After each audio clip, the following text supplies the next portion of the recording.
33 vertebra, up the spinal curvature to the pineal merkaba that spins in my head and spread off the tongue and rhyme skills onto a vinyl circular. Became instant lords on liquid swords, the Bible determiner, the idol interpreter, the cycle of eartheners. I am Lord your God for worshipers. Merkaba. I ran out of room, I'm leaving the womb. I feel like I'm dying, I'm crying. Am I being pushed to my doom? I'm fading into life, draining from her waters, swimming, naming him Walter. Now I'm bathing in her light. I altered on the altar, the day walker, flaming into the night like fireworks that's vibrating 528 hertz. It's raining, the vibranium is ultra bright. Above my cranium, stars are shooting over. Nibiru exposure, meteor showers, supernovas. The meeting I supposed to write. Walking through the fire that was cold as ice. Poltergeist, took a glimpse into infinity. Saw a blimp that flashed my memories. The airport was empty. A rare quartz Da Vinci. My pen leads symphonies. You'll all perceive eventually the orchestra of the August love in the orbits as a foreigner from the coroners. Now she's in the forest with doves. Near lakeside, the waters with suds. Are you able to withstand quicksand on a remote island in the Bermuda Triangle during Mercury retrograde? But I'm verbally electro waves that echoes for days. Age, 1 foot in the threshold and 1 foot in the grave. Peaceful, I settle over the metal like sage. God switchblade for any witch or devil I made. I'll carve them up in 7 ways. The carbon dust, fluorescent rays. Placed them in a garden plush after 7 days of parsing.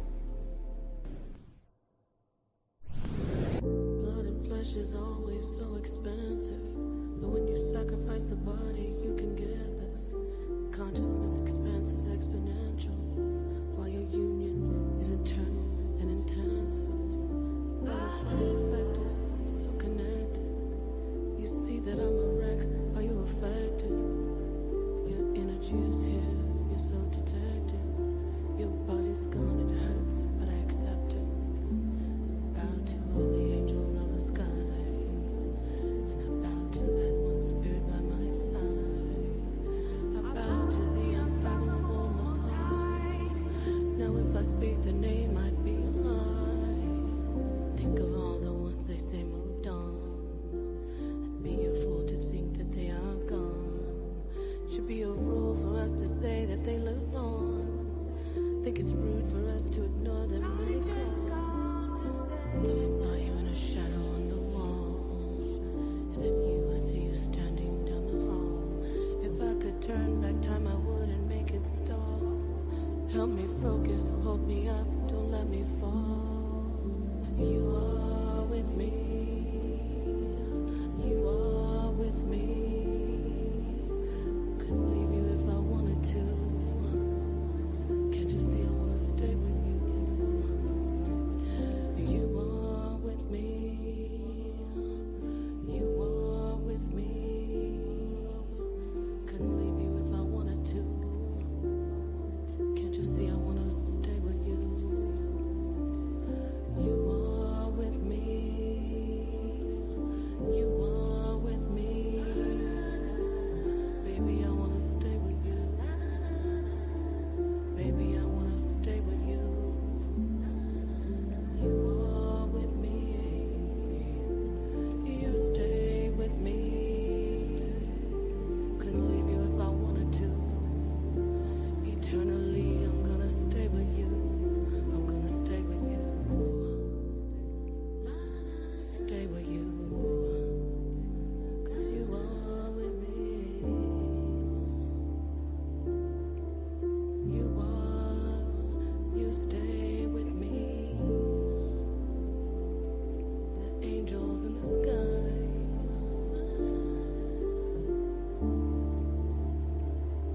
The angel by my side. You are with me.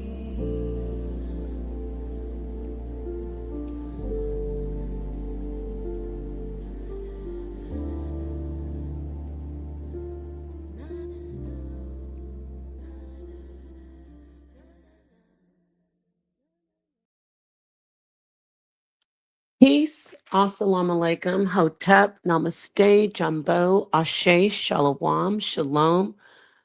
All the greetings of love and light to the darkest minds of the light. You're going to really need to be one of the darkest minds of the light when we get into these type of conversations. And you're going to also need to hit that like button, subscribe, share this video. If you are listening to me on the Rise channel, Reality is Simulated Existence, Napashada on the Rise, please hit the like button, share, and subscribe if you haven't already. And then go over to the other channels in the network. If you're on the HOK Coliseum, do that. I wanted to talk to you about, we got to talk, family. I like to say family. That way, soften the blow. You are family. We have to talk, though, because a lot of people are confused, and that's okay. We need to talk about what is the difference between physics, the actual science of physics, and metaphysics, the actual philosophical field of metaphysics. Okay, let's do that. So, how do we do this? We'll start off very, very basic.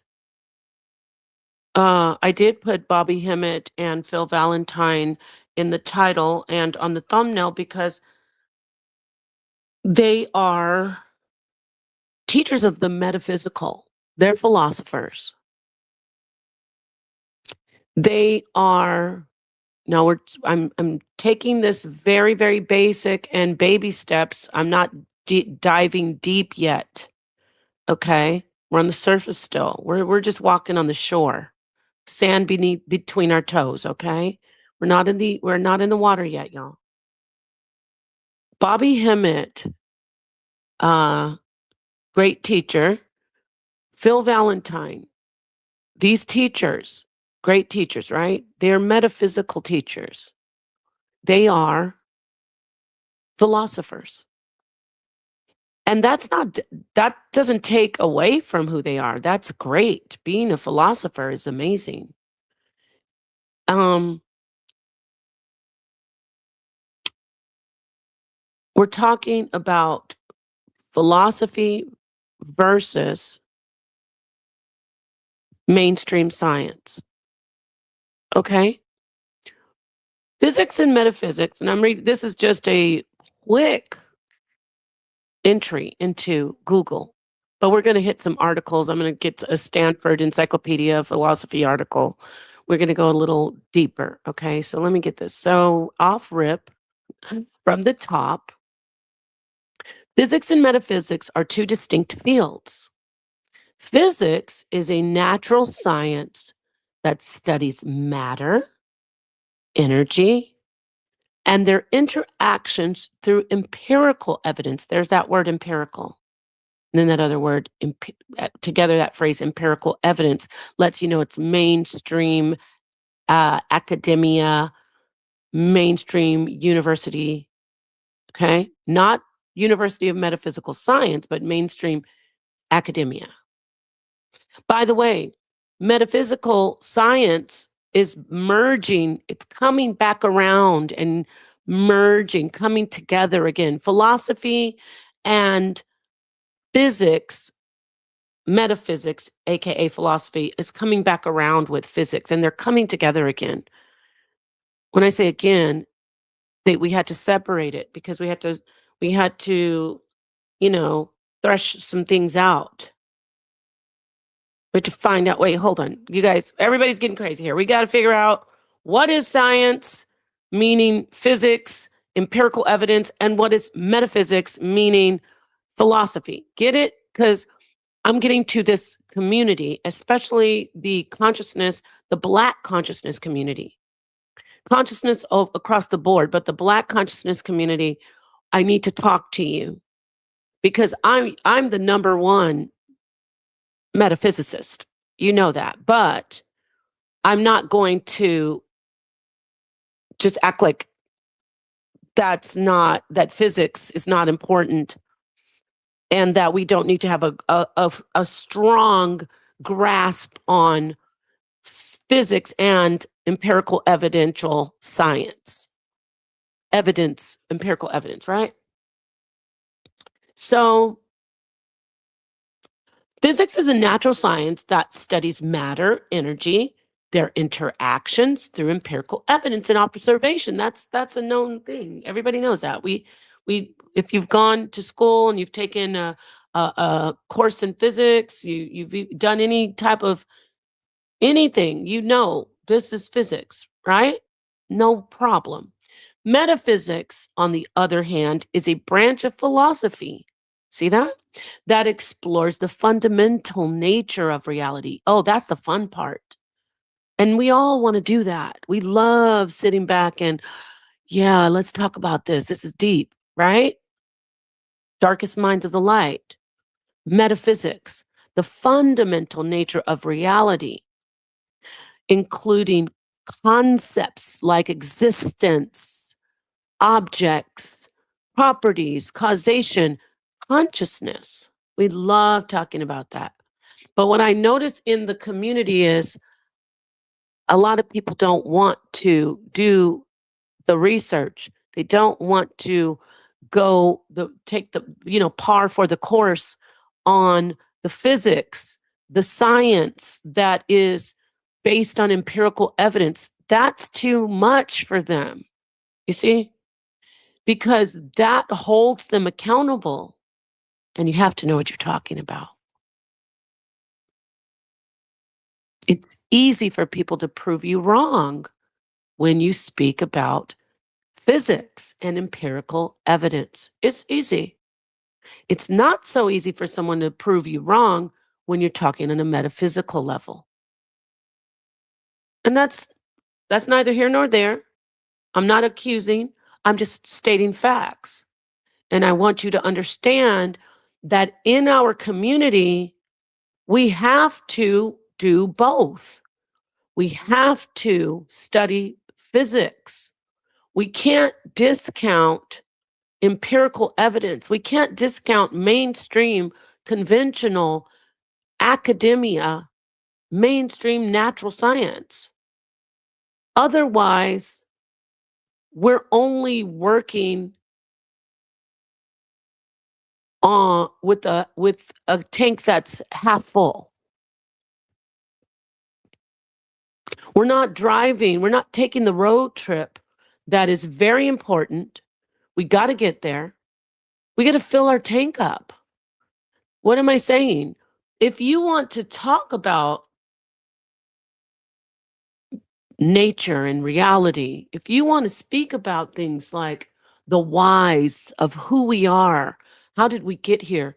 Wouldn't you want to be fully, at least on a freshman level, wouldn't you want to have a grasp of physics? I would think you would. Let me finish reading this.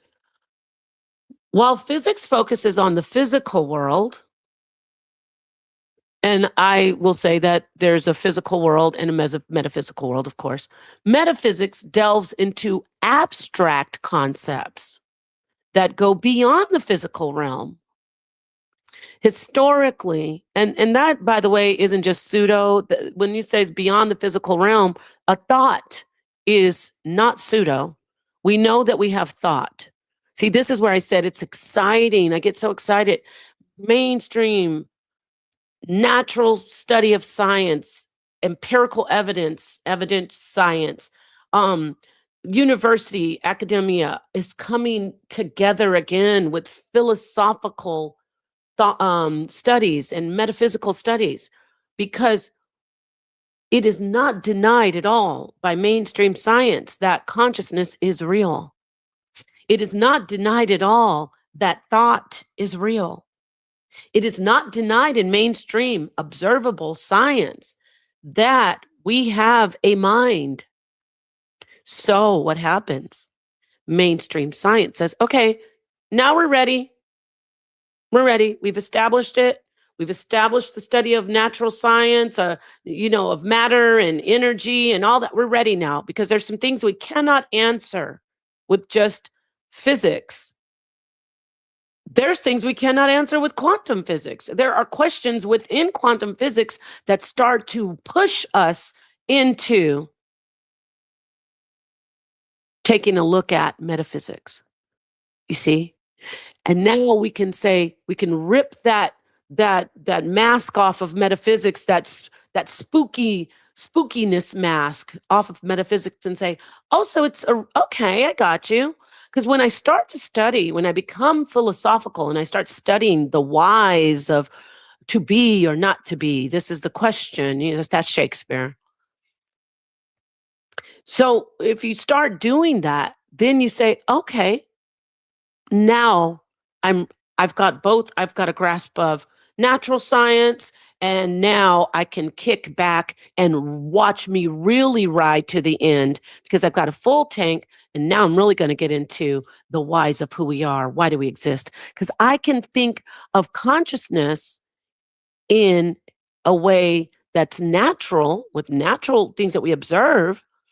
And then I can go into, oh, okay, but I can start asking questions about the mind when I talk about the brain and consciousness. I can see that things that I know in physics, or I should say in mainstream science, because when we talk about the brain, things that I know in neurology,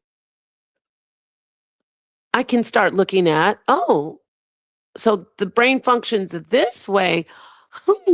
Is that why we remember and we have logic? See, watch this right here. Watch what I do watch me do this, because I have a grasp on mainstream science. I have just a freshman grasp, and I say that very humbly, of neurology. So I say prefrontal cortex. That's mainstream science.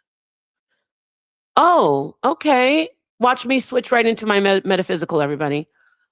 Oh, the front of the brain. Okay, the forehead, third eye. Get it? The eye, and that's why in all the spiritual ancient writing, you see the eye is in the center of the forehead. Oh, the logic, the reading. See, I did that.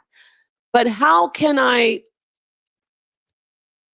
just talk about metaphysics and not not want to know about physics?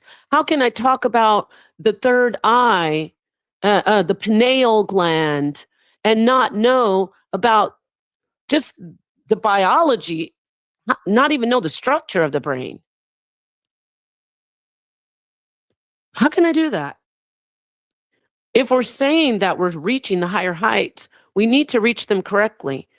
What I'm getting at is, we're in a community where people put the metaphysics out there, and that's great, and I love it. Like I said, I when they start calling me pseudo, I wear that with as a badge of honor. I don't care, because I know who I am. I know that I am scientific. I know that I can look into real history. I know that I can research,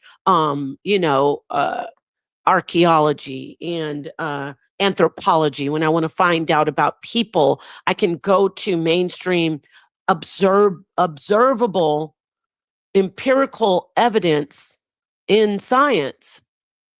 Then I can jump right back into talking about the afterlife. So there is a difference between physics and metaphysics. Bobby Hemmett was not a physician. He wasn't a physicist. He was a metaphysicist. He was is, I don't know if he's still around. He is a metaphysician. He is not a physicist. He never taught physics. Sonneter, my love, king of consciousness. Okay, you're wrong. Phil Valentine did not teach and has never taught physics. Not physics by the true definition, a natural science that studies matter, energy, their interactions through empirical evidence and observation, and that's okay. I hold metaphysics in very, very high regard. In fact, it's on the top shelf right there with physics. Metaphysics is right there on the top shelf with physics when it comes to me personally. But you must know the difference.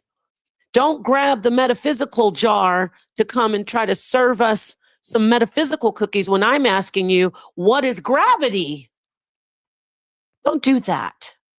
Don't do that. Excuse me. I didn't mean to raise my voice, but it's frustrating. Don't do that. Don't. And don't take down the physics jar and tell me you're about to give me some physics cookies and you start talking about quantum onlyism. Don't do that. Don't. Or whatever. Whatever you talk about.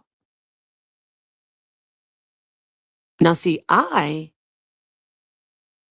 can do this, though. I can see there's a third jar. And guess what's in that jar, everybody? There's metaphysical cookies and there are physics cookies.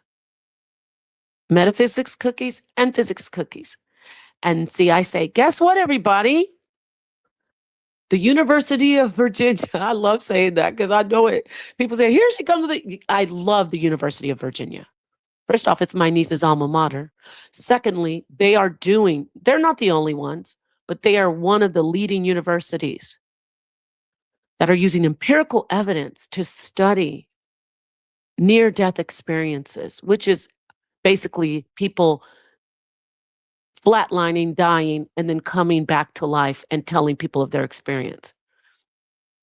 They're one of the leading universities using empirical evidence to figure out the whys of reincarnation or hows or ifs of reincarnation, out-of-body experiences.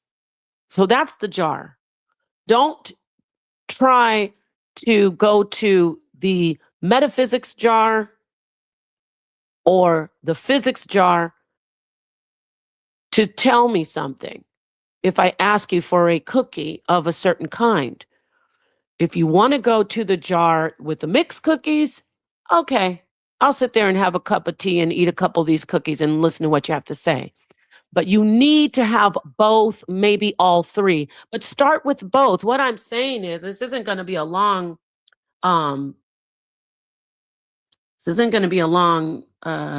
yes, you can have both. Thank you. Thank you to everybody who's in the chat. I just looked right now. This isn't going to be a long stream, but I want to say you have to be able, I'm going to just be straight. To the Black consciousness community, you must start taking some college courses, some basic courses on chemistry, biology. If you haven't already, I'm not saying a lot of you have. I am not saying that our people are not in school, because we are school people. We have Black universities, of course we do. We have historical Black colleges. But I'm saying, for this community, especially people who are debating, go take a formal class. You can do it online. And then come to the community and start talking about physics. Or if you have the discipline, get some books. Do your research. I'm not going to tell you what to do. Just get some books on physics, basic physics. And read them. Really read them. Don't ask ChatGPT to read it for you. If you want to do an Audible book, if you're not into like the vision, if you have an issue with like reading, following the word, that's fine. That's still valid, but don't just skim through it or Google it up and be like, oh, now I know it. No, you don't know it. You don't have a grasp on it if you haven't sat down and read the book, studied with someone, done a quiz, meaning someone asks you some questions about it, you get a grasp on it, and you can come to a panel and do that, by the way. I mean, that's an idea that just came off the top of my head. You can learn together. Don't be ashamed to learn. Everybody doesn't know everything. And people try to say, oh, Nepal, you think you know everything? No, I don't. I've been around a long time in this world. I have been in school, and I have sat underneath teachers. So anything I speak on, I've either read a book about it, studied it, Not Googled it up and then said, okay, this is what I know. You can Google something to find out what to go read. That's what Google's a great source. It's a quick, you can look it up. Oh, okay, this place tells me to go get this book. Oh, this article says this, but if I want to know more, they mention this author. Let me go see if this author has any lessons, any classes, anything a website that I can check out and I can get that material. You know what I mean? Do that. It's too easy. It's getting too easy. And I don't want to sound like I'm trying to sign up for pseudo killers, but I'm starting to see what they're talking about. Okay, shout out to Ankh and his the pseudo killers, all right? The captain of the pseudo killers. Shout out to Cedric as the professor.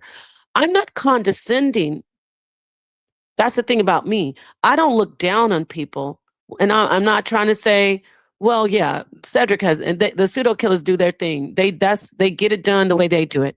But I'm not trying to be harsh and look down on people. But I am saying we got to stop with not wanting to even study anything that has to do with mainstream academia. Like we have people walking around talking about we're not primates. What? And then in the same breath saying, I'm a scientist. I love science. No, you don't. No, you don't. No, you don't. You don't love science. You love whatever it is that you love. You don't love science, though, because science says that we're primates and science can prove beyond a shadow. Listen to me. Beyond a metaphysical shadow of a doubt, science has proven that we are primates. Beyond a shadow of a doubt, science has proven that we are the relatives of apes, and we are apes ourselves. Science.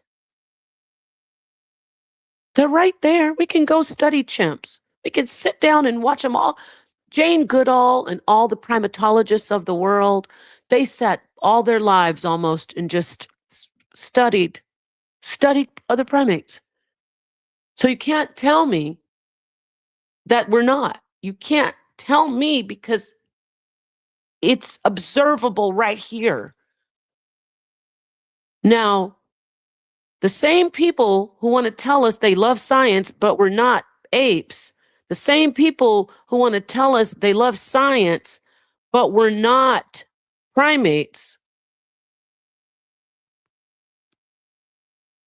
say that I'm going to burn in hell because I don't believe that God took a rib out of a man and turned it into a woman.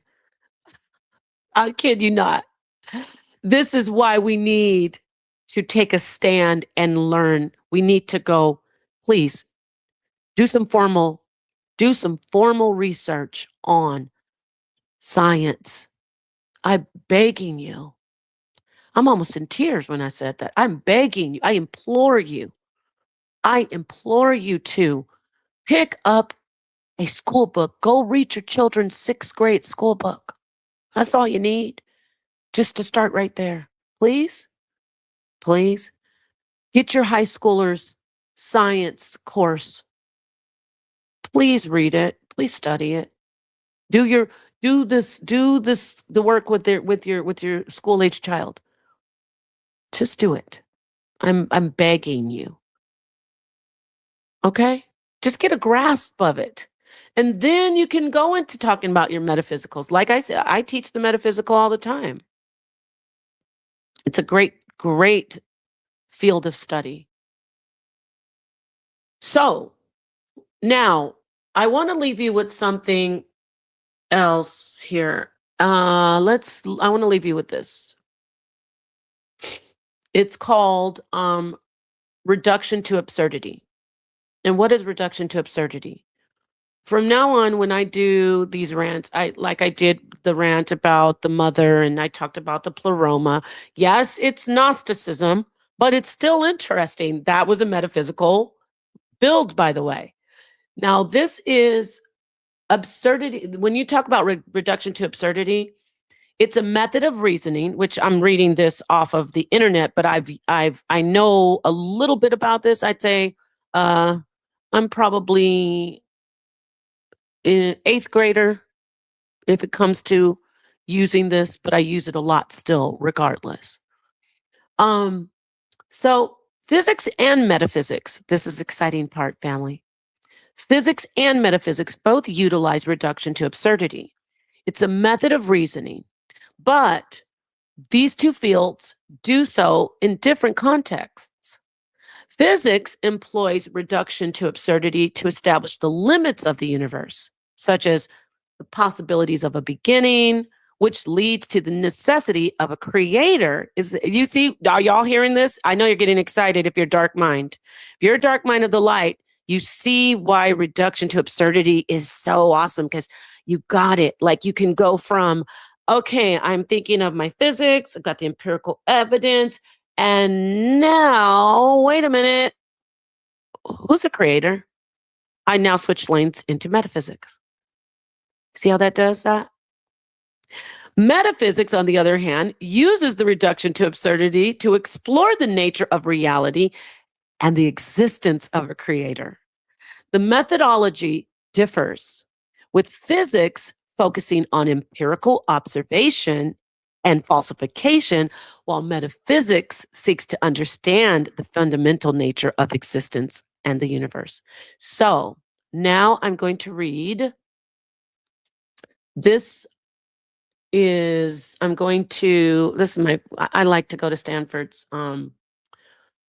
I like to go to this website. It's reliable information. Gosh, it's taking so long for this to load. I don't know what's going on. Just a minute. I want to read this paper, a little bit of the paper. I don't want to bore you. For some reason, I can't get to it. Of course you can't. Of course you can't. Well, it's at stanford.edu. It's Stanford Encyclopedia. And it's not, so when I say paper, I just want to read this, but I can't get, for some reason, it's not loading this time. Usually I can get in here, but it's my connection. It's my connection. Alrighty, so I'm not getting into it, unfortunately. Damn. So let me see if I can get a different one. This is, let me just, oh my gosh. Understanding the new reductionism. I'm just going through, because I wanted to read, just give you some basics on. Let me go to Wikipedia again, because this is just a term and it's a methodology that you can use. So this isn't like, oh, Wikipedia, we got to get over that too. So, okay, reductio ad absurdum, which is also the same as reduction to absurdity, but that's the Latin. So reductio in logic, reductio ad absurdum, or absurdum, reduction to absurdity, also known as argumentum ad absurdum, in Latin for argument to absurdity, is I don't know what this word is, so let me look it up. Give me a minute. This is what I do. When I don't know a word, I have to look it up, because this is how you learn, right? So I get an idea of what it is, but I don't know what it is. But we're going to find out right now. Give me 1 second. Okay. It's apagogic. Let me read this. I got to get the pronunciation correctly. And it's apagogical. Okay. Apagogical. Apagogical. I'm getting this meaning. The etymology of apagogical, English derivative. I'm on another thing right now. I've totally gone off of the reduction to absurdity. I wanted to look up this word. Just bear with me for 1 second, okay? And I will read it to you. Okay. Apagogical is of, relating to, or involving apagogy. So I think apagogy is an argument by the reduction of absurdity. Okay, so that's the argument. Okay, I got you. So to like debate my case with reduction of absurdity to absurdity. Okay, so apagogy. I want to make sure I'm saying this correctly. Apagogy pronunciation. Apagogy. I think it's apagogy pronunciation. You're like, how does she always pronounce her words so well? This, because this is how you know how to pronounce. If you don't do this, you won't. Some people don't care. I'm just this real stickler about it. It's not a big deal. It's not like it's a big deal to let me just get it how to pronounce. For some reason, my internet is so slow. How to pronounce. Okay, correctly. Here it is. Why is it so slow? Okay, we're going to hear it together. Ready? Where is it? I know. Let's see. Oh my, is this muted? No. Why is it so hard for me to just get this up here? I usually can just go straight to the dictionary, but it won't do that. Let me do it on Google. Yeah, and then we'll get back to what I was going to read to you about reduction to absurdity.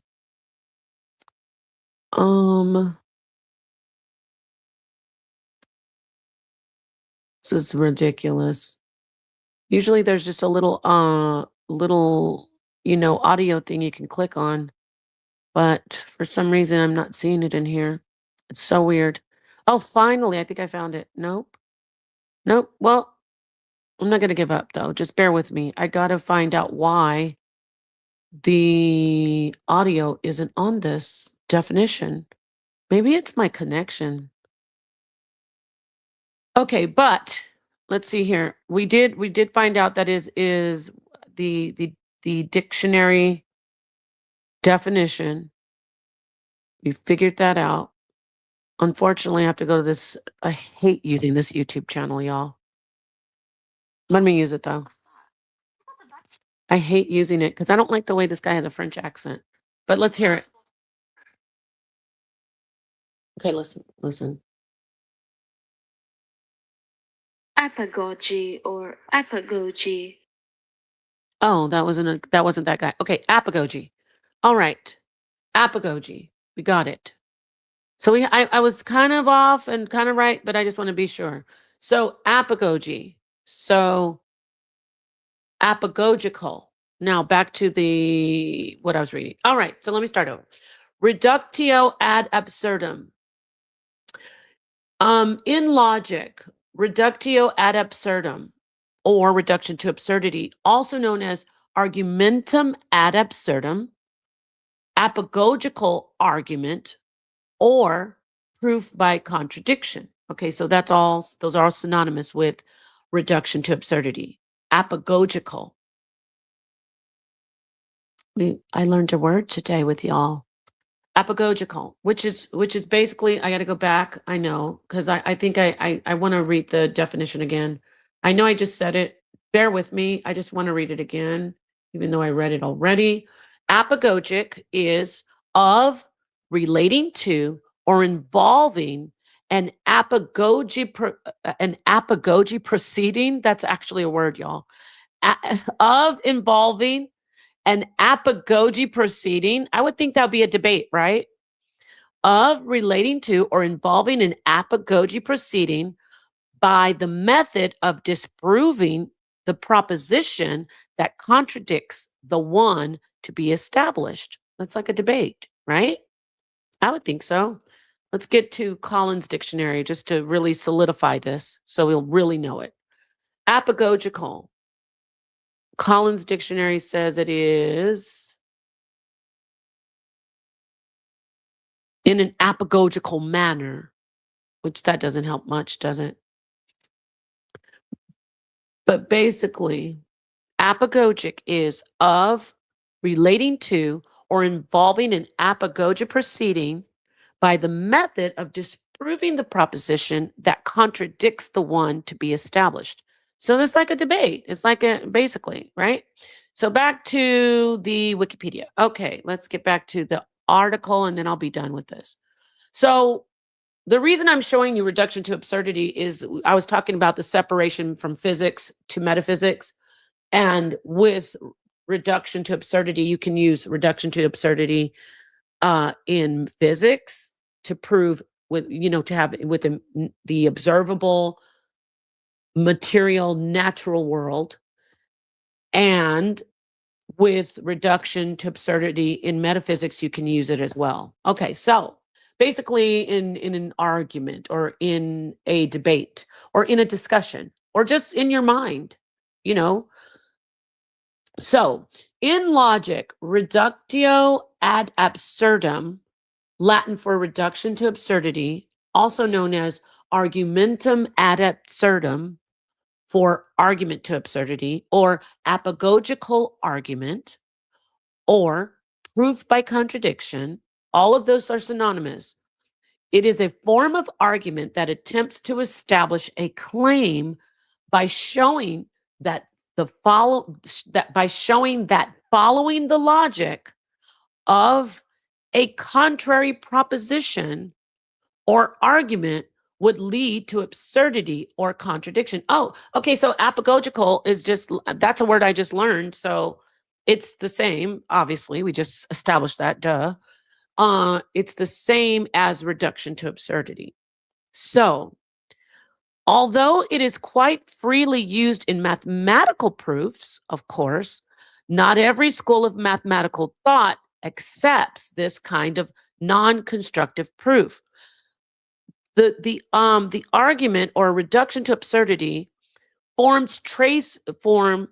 this method traces back to ancient Greek philosophy. That's another thing we got to stop doing.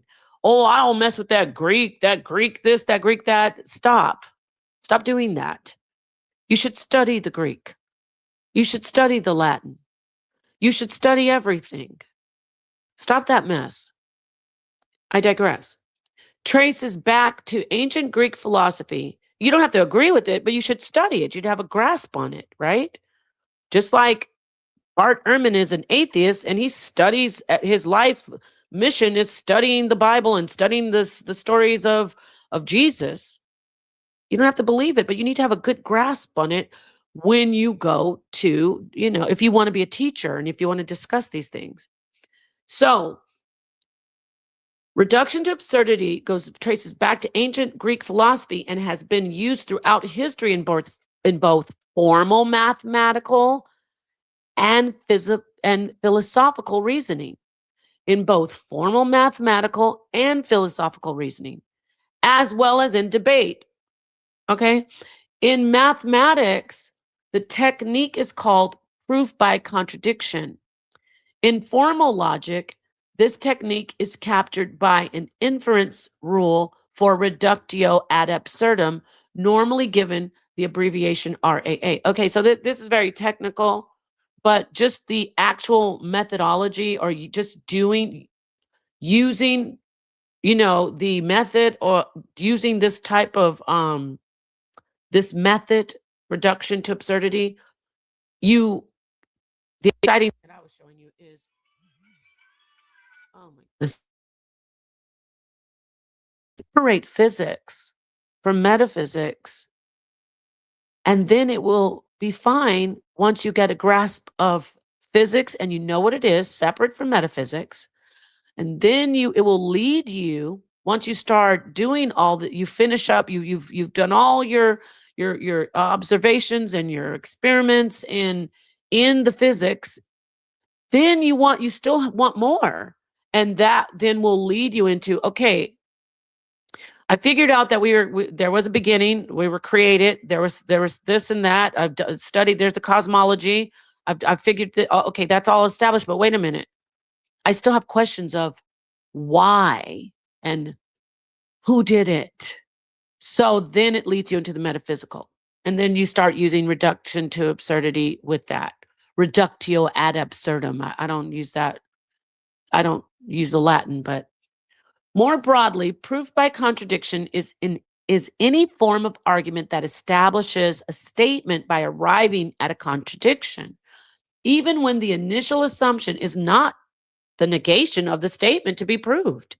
In this general sense, proof by contradiction is also known as indirect proof, proof by assuming the opposite, and reductio ad impossibile. Impossibile. That's what it is. Reductio ad impossibile. Impossibile. That's Latin for, I would assume, reduction to the impossible. G.H. Hardy described proof by contradiction as, quote, one of mathematicians' finest weapons, unquote, saying, quote, it is a far finer gambit than any chess gambit.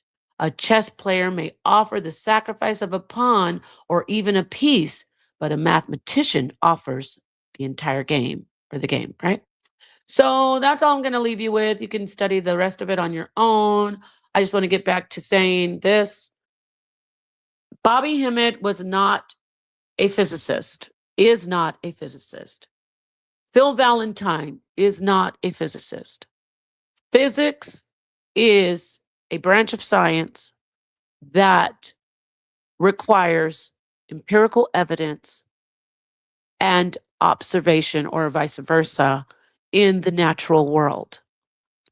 Metaphysics is, and a metaphysicist is what Bobby Hemmitt was, Phil Valentine is. And that's okay, that's fine. But what isn't fine is when you're coming in to teach the metaphysical and trying to completely discount the facts that physics are important. To have a grasp on physics is important. It's not even important. It's crucial. It's if you want to be a teacher, if you want to get in here and start talking about, if you are going to use quantum physics in your metaphysical teachings, you have to have a grasp of at least physics, and you don't have to. Come on, I know it's a great leap to say, okay, you have to have a grasp on quantum physics, but you do have to have the basics of quantum mechanics. You have to understand, and you won't be able to get to that unless you first study, at least take a course or read a book on physics. And I'm going to leave you with that, and I mean it. Stop playing play if you want to be taken seriously. Otherwise, I'm just going to, I don't want to be a part. I don't want to be a part of you. I don't want to be called, I've never had a problem being called pseudo, but I don't want to be called pseudo if we have a bunch of people out here who are dabbling in the metaphysical and discussing philosophical topics, and then trying to act like you don't even know what a quark is. And then there's somebody I saw this stream, I watched a brief part of it, and somebody brought up a quark. What? Please stop. If that person, I bet money, if I said, do you know what a subatomic particle is? That's 8th grade. Do you know what, well, maybe not 8th grade. Okay, it's freshman in college. Do you know what a subatomic particle is? The same person who's trying to talk about quarks would not be able to readily answer that question. And you know why you want to know why that is pathetic? Those who know, because a quark is a subatomic particle. So stop it. Please, I love you. I kiss you to the sky. Keep teaching your metaphysical. Keep teaching your philosophical. Let's go. I want to get totally deep. Let's do that. We're the darkest minds, but we're the darkest minds of the light. Meaning you're going to bring it to the surface. We got to see it and know it's real. Not that we have to see something that's, spiritual, but even you even have to see that though. Yeah, let me take a step back forward. Yeah, you even have to see if it's spiritual. We're in a new era. I did appreciate the presentation that I watched the guy do because he made a great point. These are not things that we cannot prove anymore. I loved his presentation where he said, we can prove these things. There's no longer a mysterious God, a mysterious realm. We don't want to use the word mysterious. These are things that we just don't know. Now I'm talking philosophically, metaphysically, actually. These are things that we're exploring, but we start our journey in the natural world. And then we expand exponentially. And that's the beautiful thing about it. So with that said, thank you so much. Peace, Tahuti. This is one of my day ones. Darkest minds of the light. Peace and love to you always. And that is it. Yes, when you say a cat neon yellow, you made me think, Alexander, you made me think of Schrodinger's cat. There's a use of right there. There's a, reduction to absurdity, Schrodinger's cat. And then we're not talking about the metaphysical. We're talking about the actual empirical evidence. But then see how quantum physics and quantum mechanics, I should say, how we go into that. And it's like, oh, wow. There's not much of a separation, but there is a separation. It's a thin line separating physics and metaphysics. And I'm not saying that the lines, they don't blur. Let's consider it a wave. You like that? How I said that? Instead of a line, we'll say there's a wave between physics and metaphysics. When does that wave collapse? There's a line there. You get what I'm saying? It's like when you talk about Schrodinger's cat, it can lead you into using that reduction.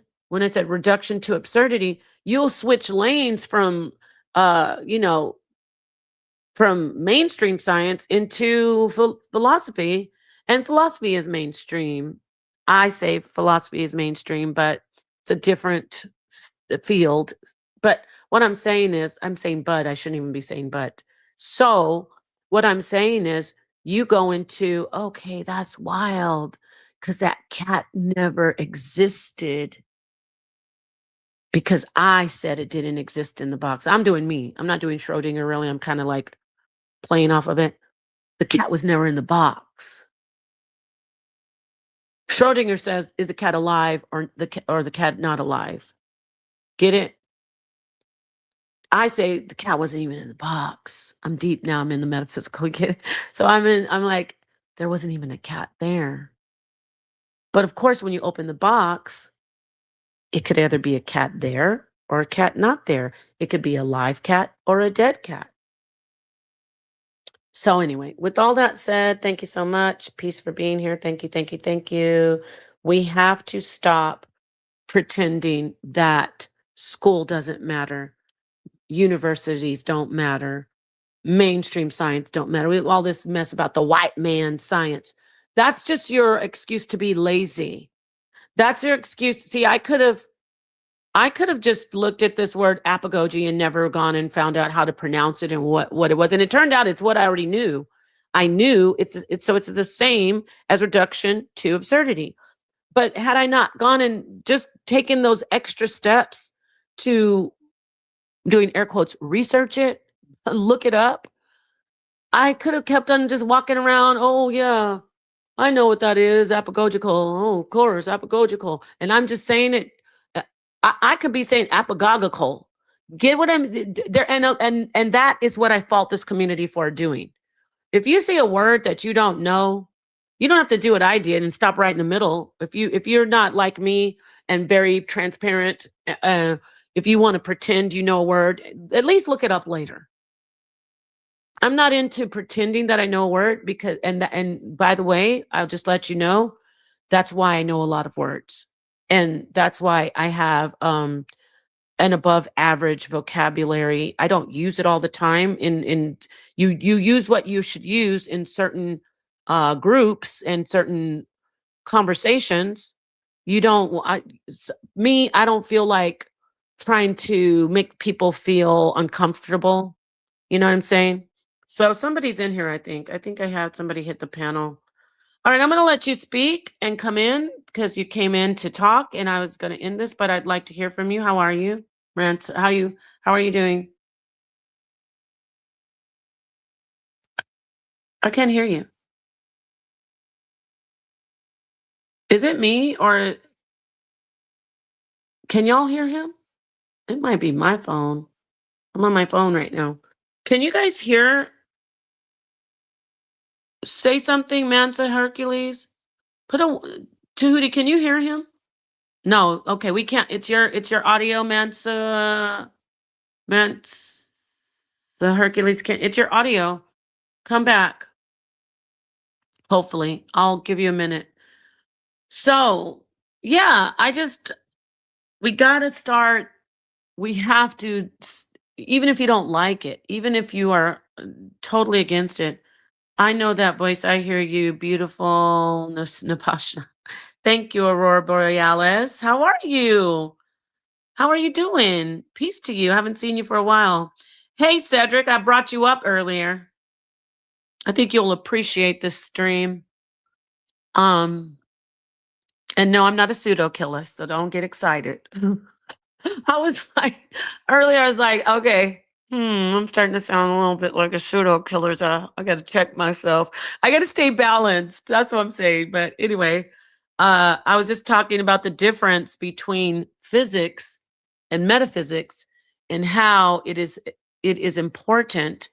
It is crucial that if we're going to be in this community and start talking about things that, have to do with that. Oh, on that fence. No, I'm not. I'm going to show this.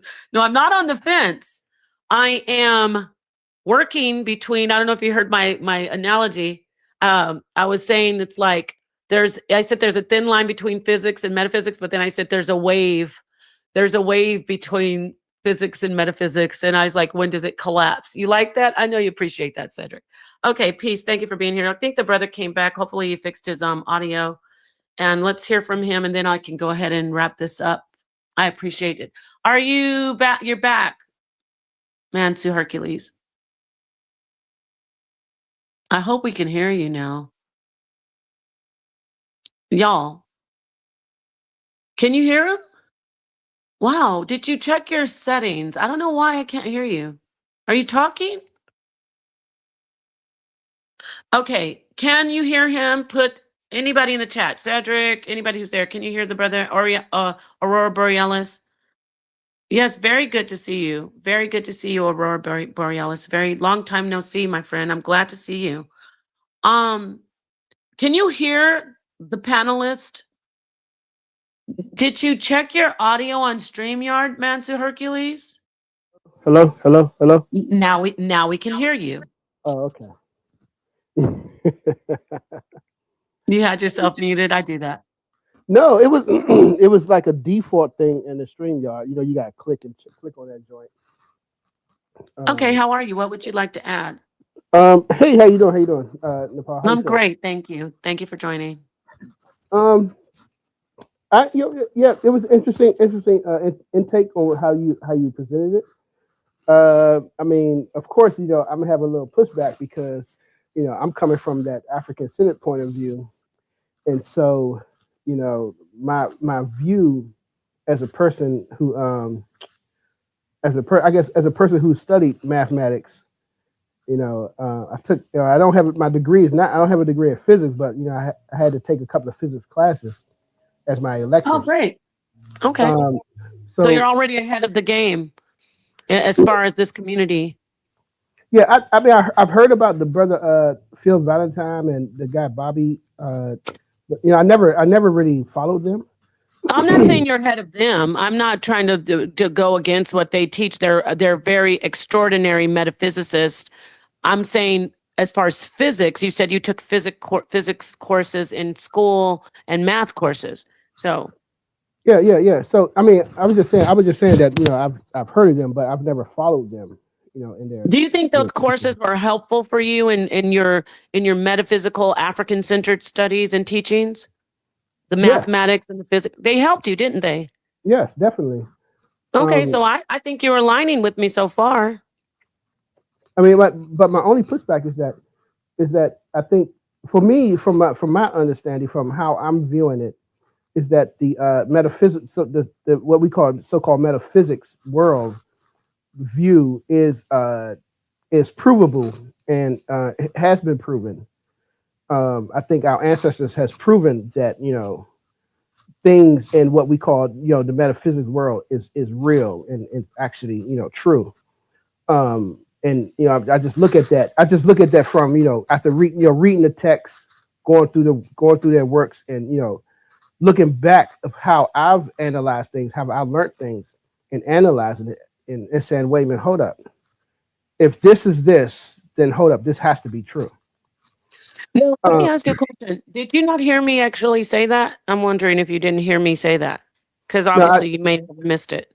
yeah, I came home like I just got in like about 17, 18 minutes ago, and I tuned in. Because I actually said that. I said, now we have the University of Virginia studying this, looking for the empirical evidence in the afterlife, reincarnation, out of body experiences, but they've taken it into the consideration, so to speak. They're observing it. So I even said, yes, I made that statement. I backed off and then I went back forward. I said, no, you can prove the spirit realm. You can prove these things. And I Mhm. said, that's what I enjoyed about the presentation of the young man. I can't remember what his name was. He was doing a presentation about being able to prove in the natural world these things that we see as metaphysical. Mm. Okay, But yeah. that's not my argument. My thing is, we don't do that. You said you have a physics background, a math background from college. Most people, I'd say, not. It's getting better. I'd say about 60% of the people, maybe 70, who are in this community, they don't even value physics. They don't value mainstream science and academia when it comes to empirical evidence. They actually scoff at it and say it's the white man science. And that is what I am having issue with. That's my problem. Okay, but okay, so yeah, I understand. So I'm the one I've done the presentation on HOK about African science and Black science. So there is a difference in approach in doing science, and you know, getting your results, because my example was Kemet, you know, ancient Kemet, using them as an example because it was a civilization where it wasn't influenced by Europeans or Arabs. And we have an example there of pure African science being done, and we see that where their approach to doing science was not to interrupt the balance in the universe. You know what I'm saying? Even though their mathematical level was at the same level that we have today, you know, we're not told that, but actually it was their math. They had a high understanding of mathematics, and their approach to doing it and applying their mathematics, which science is just applied, is applied mathematics. Chemistry is applied mathematics. It's applied to the level of knowledge that you have in math. The level of knowledge of math that you have is dependent on the type of science you do. If you only do algebra, you can only do certain type of experiments. Today, most of our science is done with differential equations and partial differential equations. So our ancestors, they had this high understanding of mathematics, which I was trying to show, and that their approach to doing science and reaching their results is completely opposite of how we do science today. And we don't see that because, you know, we grew up in the Western culture where everything is about, you know, the so-called progression. You know, everything it changes over time and stuff like that, and things, you know, supposedly get better and things like that. However, their approach was to maintain my art, maintain this order and balance in the universe. You know what I'm saying? You live in harmony with your ecology, with your nature, with Earth, and with the universe. So there is a difference in the sciences and the difference in the approach. I would say there is a difference in the approach in doing the sciences. And what I'm saying, what African people are doing when they, without any influence from Europeans or the Arabs, there's a different approach and a result than how we have science today. And that's one of the things that I was trying to prove, I was trying to show to Ankh, and the pseudocode is up because they say they don't know science is just science, but if you actually type it into AI, if you type it into Google, is there a difference between African science and Western science? The answer is yes. It's not well, but it's no, it's completely yes. There's a completely different approach to how you do it. So that's one of the things I was trying to point out in how we do science and the result. And we see the result today from Western science for the world that we live in today. We see the modern technology and everything because we like it. This is how we grew up, but we have not been able to see the result of a purely African approach to doing science because of slavery and colonization and all that stuff. And that's one of the things I was trying to show is that it's a different approach, and the results would have been different because the results is not like you wouldn't destroy the earth, you wouldn't destroy the ecology, the world, you would do pollution. Saying no matter how much money you're going to make, that's the Western approach. They don't matter. It doesn't matter. You can pollute the water all you want. You can pollute the earth all you want, long as you're making this so-called progress in science. And but we think that that's a universal way of thinking, and that's not a universal way of thinking. Is one things I was trying to make. My point I was trying to make. Okay, well, let me talk to you about that. This is interesting, and I this isn't your. I don't disagree or agree. I'm just learning and listening. So there are some things that I'm interested in from what you said. I do want to ask you, like, when you say African science, now and then you use the word universal. Would you say that this particular science that I heard you say the word Western, but let me be careful. I'm going to call it mainstream conventional Yes. academia. So would you agree that African scientists are practicing the same science that we practice in the West? Today, yes. Today, okay. They are. And it is so they are in Asia, Africa, Australia, Europe, America, all around the world. There's this one universal science, which is the conventional science that we know of today. Yes. You agree with that? Okay. I agree with that. And there's a small amount of Black people, in Africa that's trying to point out, trying to make the distinction and understand that, there's a distinction in African approach to doing science and research. This book right here that I have that I'm showing is called Introduction to African Science. It's by Jonathan Comerkin.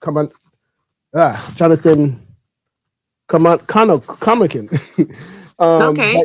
It's just one brother. He says one brother over there is this. I have several books that are about different brothers that are over there, brothers and sisters on the continent that are point that I mean, yes, because everybody, most of us, majority, everybody, got their degree from a Eurocentric point of view university.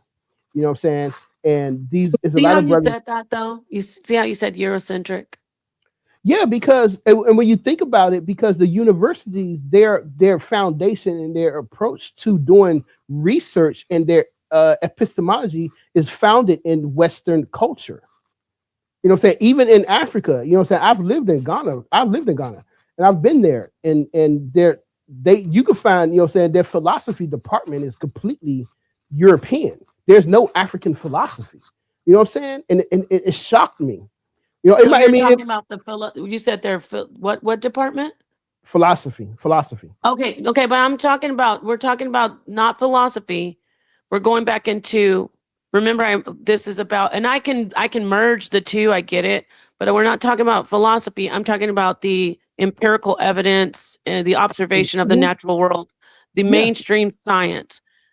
Would you so if you go in a lab or go into the chemistry department in that university, and you go in a lab, or even biology, you go into, there's a cadaver there and we've got people studying they're in medical school.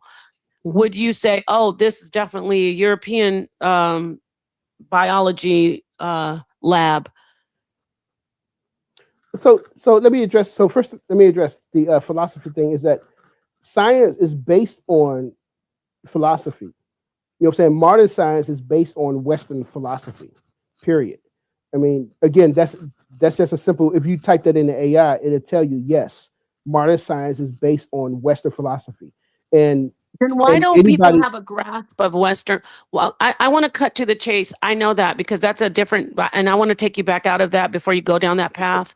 No, I'm gonna go back to the chemistry joint, what you said. I'm about to hit it right now. Okay, go ahead, because I want to know, because I already know why. Because it's too hard. It takes too much discipline. It takes too much time and discipline to go study like you did and take math courses and science and do physics. They don't want to do that. They want to get up here and they want to teach. That's why they're not doing it in this community. And then when we say things like, "Oh, it's okay, brother, because it's Eurocentric anyway. You go ahead and you teach that African science," and what they do a disservice to your African science, because I want to get that book that you show me. They don't even teach the African science. They teach whatever, flying by the seat of your pants. They start teaching whatever they want to teach. And now you've got them doing a disservice to the African science because they don't have the core discipline to go and do some real research, some real learning. They don't. Now, I'm sorry to say that, but I just wanted to, before you go down you're right about the history of mainstream science, but I just wanted to stay on the level where you said it's Eurocentric. That is giving them an excuse not to go to school or take a class or read a book. That's what's going on there. Well, I would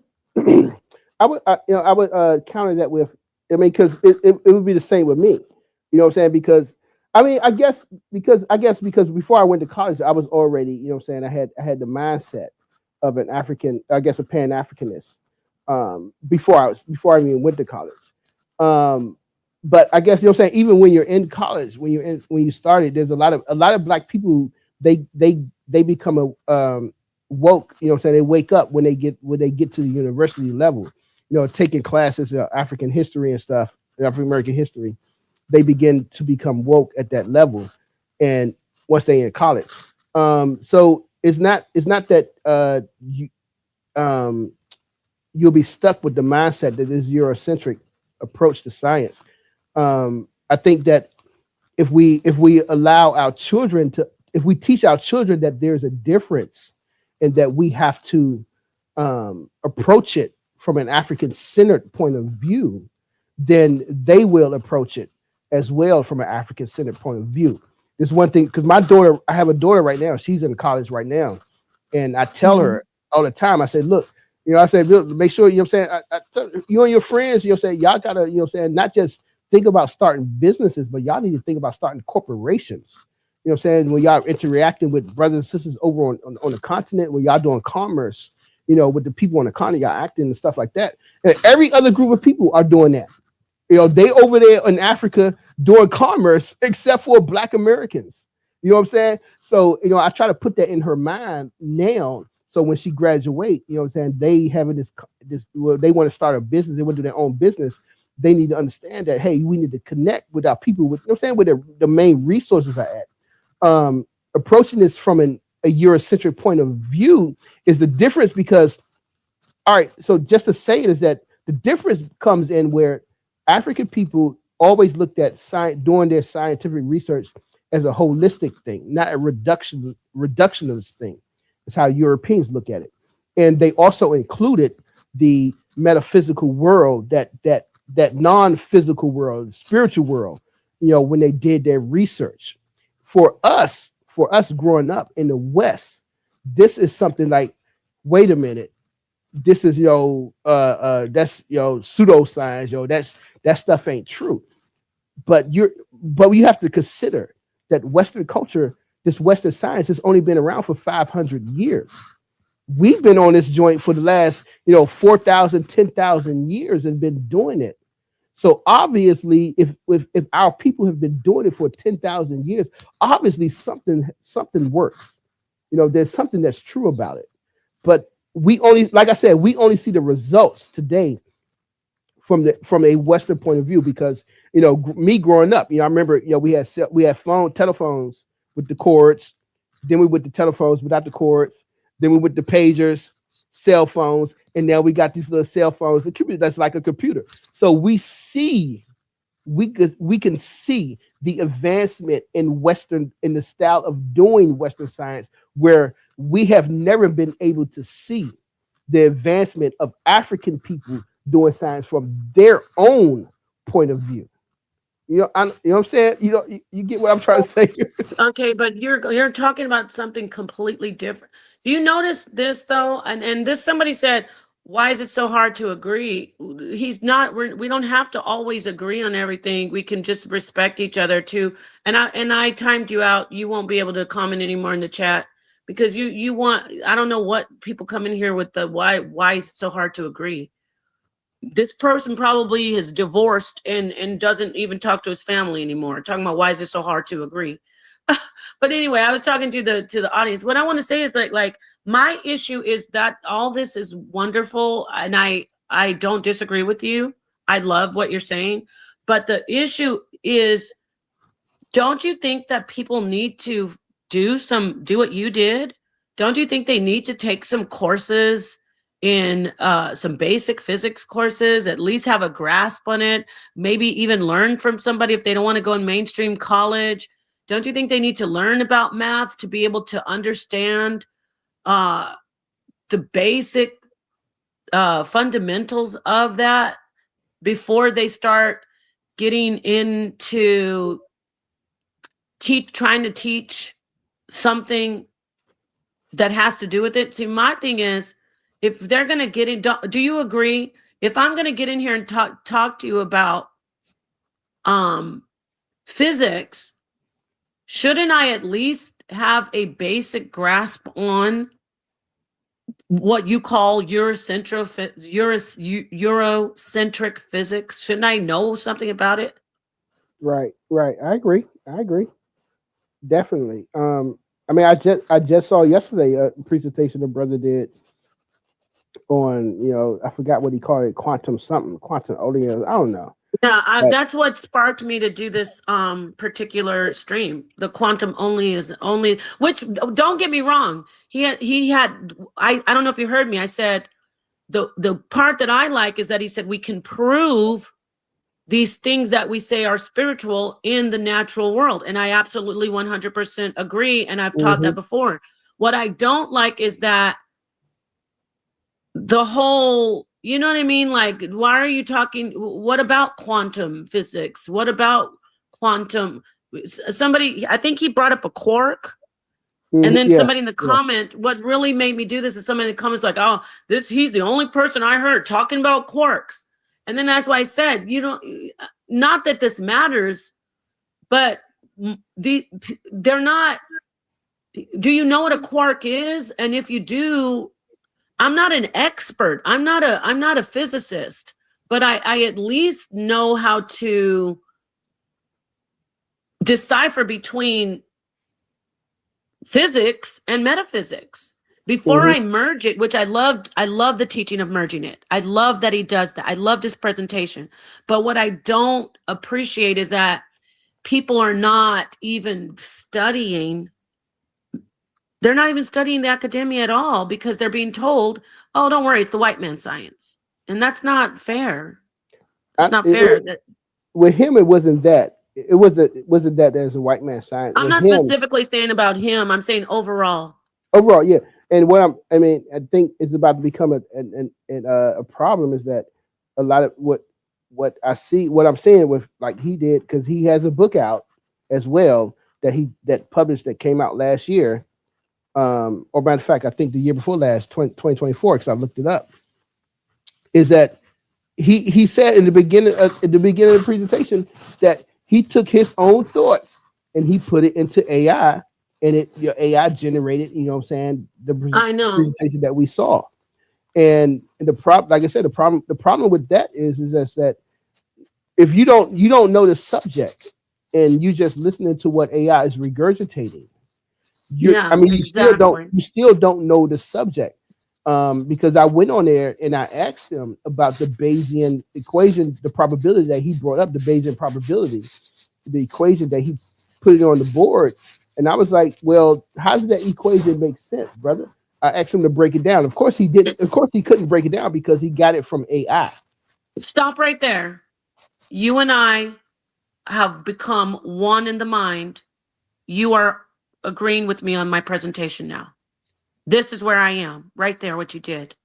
So I'm with you on the I'm going to get the book. I want to know more about African science. I don't know anything about it really. I might know about it and I just think I didn't know. You know what I mean? But I'm talking about what you just said right there. Right there. You hit the panel because you are a mathematician. You've done you know both sides.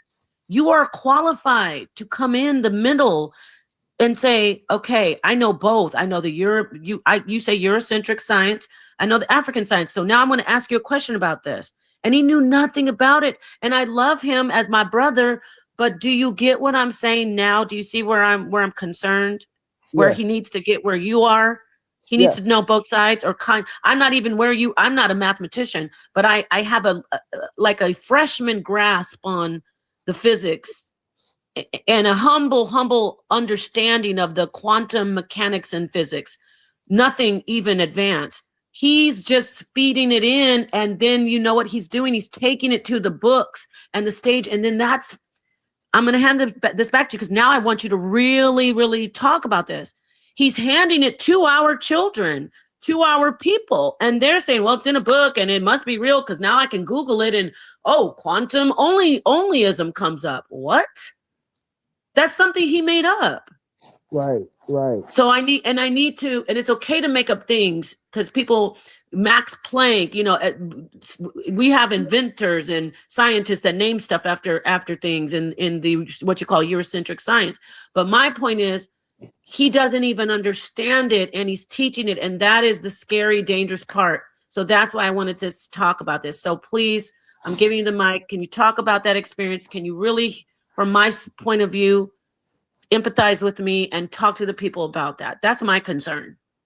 Thank you. Definitely. It's funny because I was thinking about so bad. I was like, man, I need to reply to this brother. But at the same time, I was like, I ain't gonna deal with it.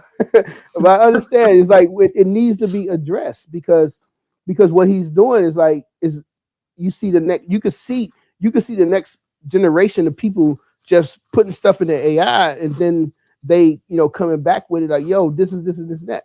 Because like I was on the panel and I had to hop off because I had to go to bed. But I tuned back in like later today to see what they was talking about. I did the replay, and there was another brother that was on the panel who also did the same thing. He also did the same thing where he puts information in AI, and it was somebody on the panel who was questioning him about the information. He said, I don't know. I have to go back and read, go through it and try. And it's like, I understand people, you want to make a point. And what I said to the guy was that, listen, you should sit back and just watch some of the videos. I mean, you ain't got to take the classes. You can watch the videos on YouTube about, quantum physics, quantum mechanics, so you can get a better understanding. You know what I'm saying? Yes. I did not take a class. I took my class. I took physics 1 and 2. Physics 3 is modern physics. And after that, you don't truly, you know what I'm saying? You don't need anything else. Go ahead, say it. I want you to say it. You don't need it. But see what you just said? Thank you. My brother, family, everybody out there saying, oh, Nepal. this is exactly what you don't have to spend your whole life. But you said, no, go ahead. So you took a couple of classes and got a grasp of it. Okay, go ahead. And after I understood it, I'm able to watch the videos on quantum mechanics, particle physics, and still understand what's going on. So, you know what I'm saying? If you just sit back and just let the videos play and watch it and listen to it, you ain't got to solve the problems. You know what I'm saying? You ain't got to work. You just understand the concepts of what's going on. Same thing with mathematics. You ain't got to solve the problems. You can just sit back and let it play. And that way you can understand the concepts of what's going on and, say how things are going on. And that's what I told him. Of course he was like, of course, man, I ain't got to sit back and do nothing. I ain't got to listen. And I was like, okay, all right. What? Wait a minute. I want you to repeat that. Everyone, if you weren't listening, what did he say? No, he said that. He said, man, I've been doing this for 46 years. I ain't got to watch no videos. And I was like, all right, man. I was like, all right. Hold on. Hold on. I got to do it. I got to get it. 1 second. Give me 1 second. I got to drop this bomb.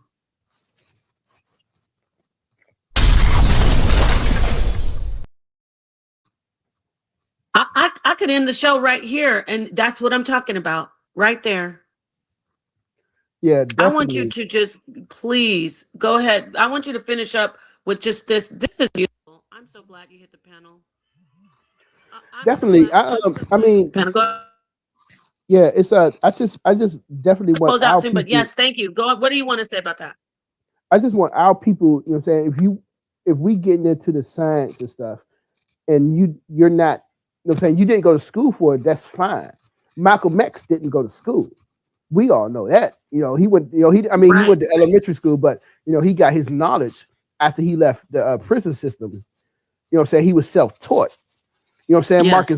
Marcus Garvey was self-taught. So you can be self-taught, but you need to sit down and take the time to do the research and do the work. Yes, you know what I'm saying? Read. That is not a problem. Read. You can't just rely on AI. You have to also do the work and do the read. And it's funny because you hear these stories nowadays about college students getting caught using AI to do their research papers all the time. And I laugh. I'm like, how dumb are you?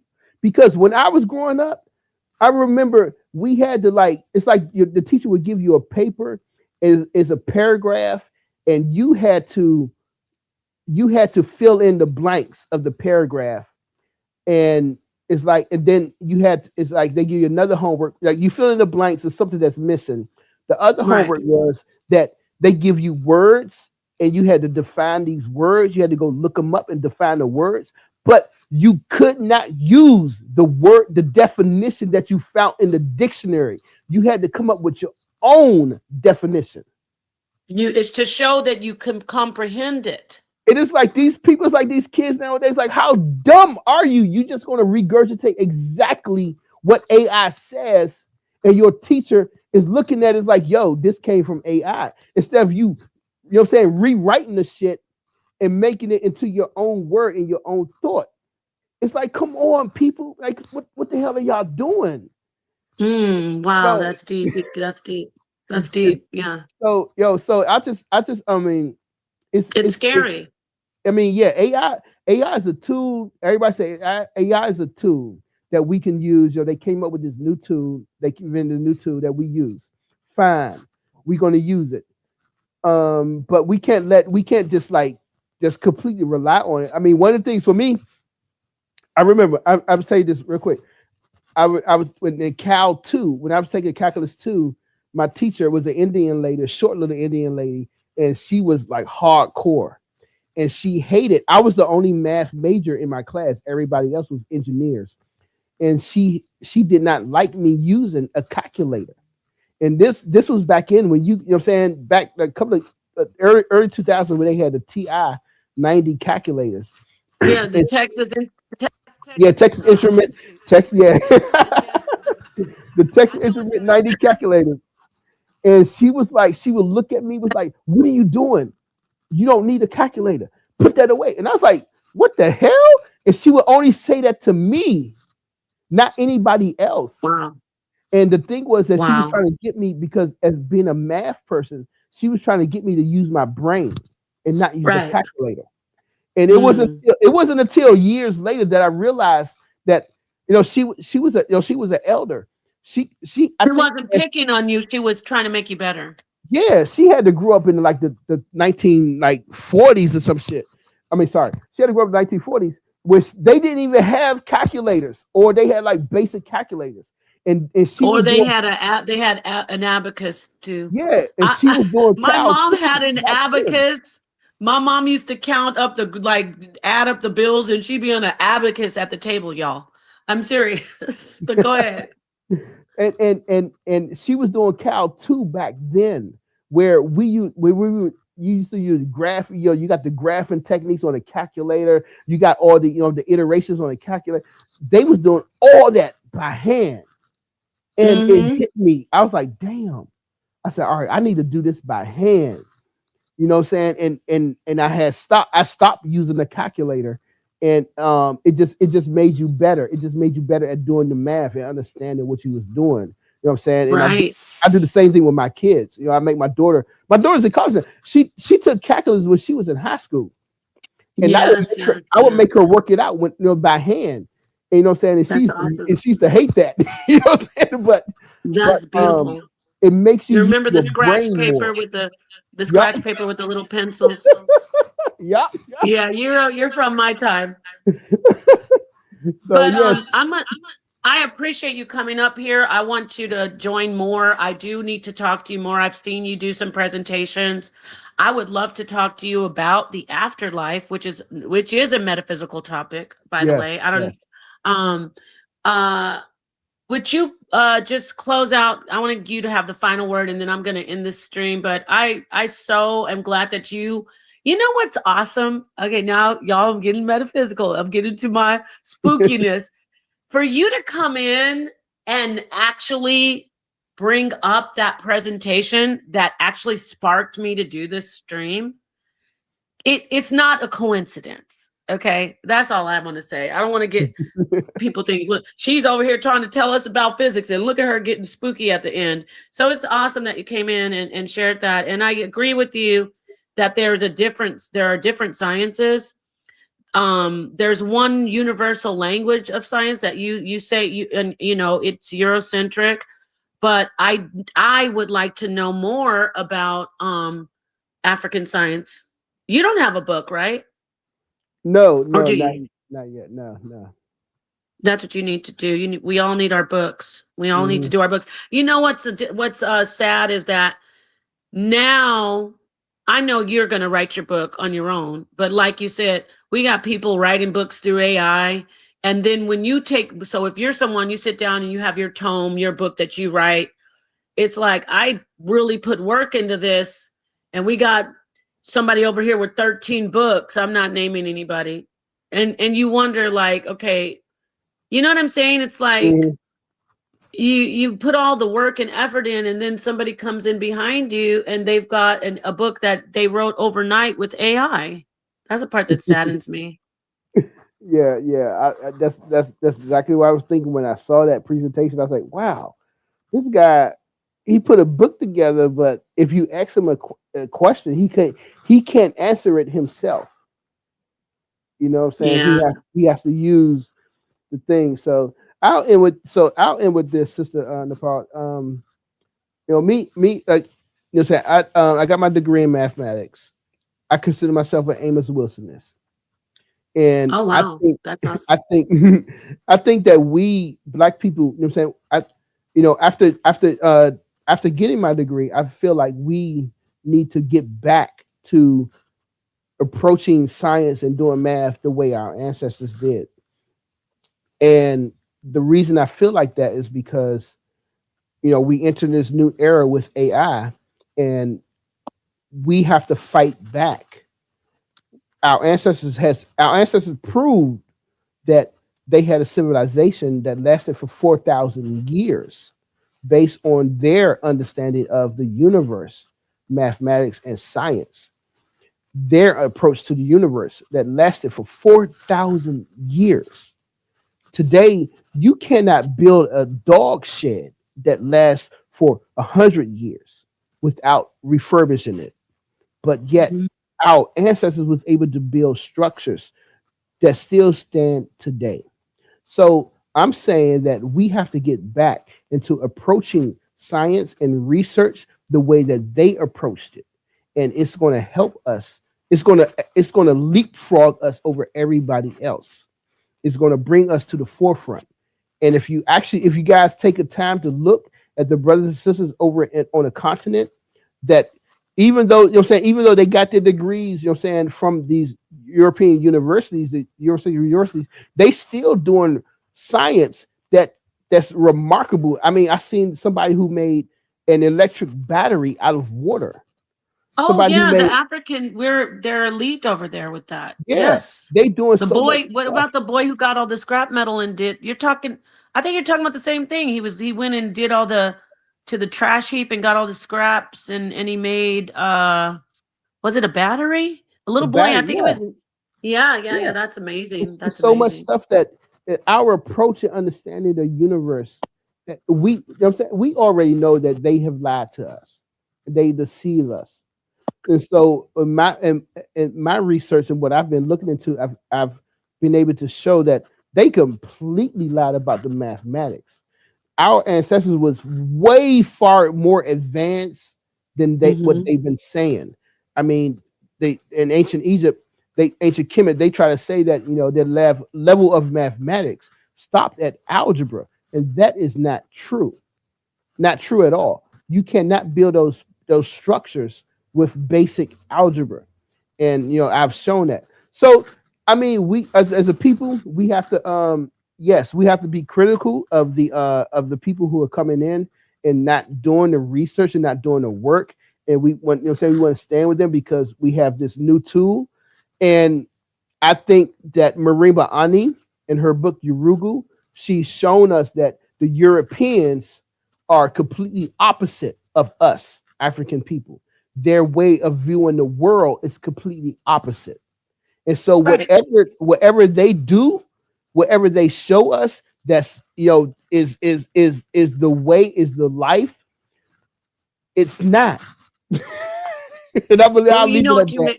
you know what you made me think of? Well, since I'm sitting here talking, I was thinking about what you're talking about, African mathematics. I remember I did a show. I don't know if you hit the panel with Genesis, and she showed me the fractals, the indigenous African architectures. They've been doing these fractals for millennia in their Yes. tribes, and then this mathematician went there, and he got all this information from I think one of the tribe leaders. He had to go through a ritual to get this information. So it's a phenomenon in math, fractals, but they've been doing it for millennia. So yeah, I do know that little tiny bit about African math, which is phenomenal. That because when you said the thing about the boy putting together all that, making that invention from the scraps, I remembered the thing about how this world-renowned mathematician went to the I forget what tribe, indigenous tribe, and he wanted to find out how they knew how to do these fractals in their architecture of their homes where they live in their community. So that's African math, right? Have you familiar with that? Correct? Yes, yes, and definitely. And can I let me address? There's a question and a comment. Sure. Definitely, that's fractal mathematics is a fundamental foundation actually of African thought, of African math. There's a question in the comment says how did Kemet math looks? Right. How did Kemet math look? So if you just pick up, there's a lot of books on it already. A lot of Europeans, they wrote a little books on it. Their mathematics, the way that so what we have to understand first of all is that the Kemet was founded by people who came from Central Africa and Southern Africa. They joined up and they created the civilization. They it's a joining of a union of the minds. So their math was basically it started with doubling. You double, you double in, you're in the multiplications, you're doubling from 1, 2, 4 to 8, 16, So it's 32. It's exponential. always yeah, Or no, it's not it's showing exponential. you Is it exponential? that's it's not exponential, but it's showing you Because this 2 times doubling. 2, it becomes 4. Oh, I get you. It Mhm. just keeps doubling, like It's 4 and then 8. doubling, and then Yeah, exponential would be 416. yeah, Correct? then All right. you're looking at, and then they. I mean, and we have to understand it wasn't everybody. No, it wasn't everybody. But we talk about the priests, the scribes, who were like PhDs to us. And then I'm saying they're looking at the universe because they're dealing with rhythm. For them, it was rhythm. It was rhythmatic, and you're dealing with what we call harmonic analysis today. So they look at things as waves and things coming in cycles and periods. That's how they approached to doing their mathematics. It was things that come in cycles, because in Western science, in Western math, we look at time as being linear. They look at time as being circular. All right. It came in periodic. So for them, and this is where me and Cedric was getting mad at me because he was talking about how you cannot reach the quantum level without having electricity. And I was telling him that it's not true, because in mathematics, if you understand periodic time, then you can understand how you can reach a quantum level. Then you get to differential equations and partial differential equations on the quantum level, because you understand periodic time. And that's what they did. They understood periodic time. And I'm saying, from the Western point of view, you can't reach that level because they're looking at time linearly. What I'm saying? Calculus is just about change in positions, and you're going on a linear approach, and you're changing in positions. But that's not how they approach doing their mathematics and approach to doing understanding of the universe. It was circular. It was reciprocal. You know what I'm saying? So that's how they approach their math. You know what I'm saying? It was completely different looking at it. It was completely different, that's all. Interesting. Very interesting conversation. I would like to have more of these.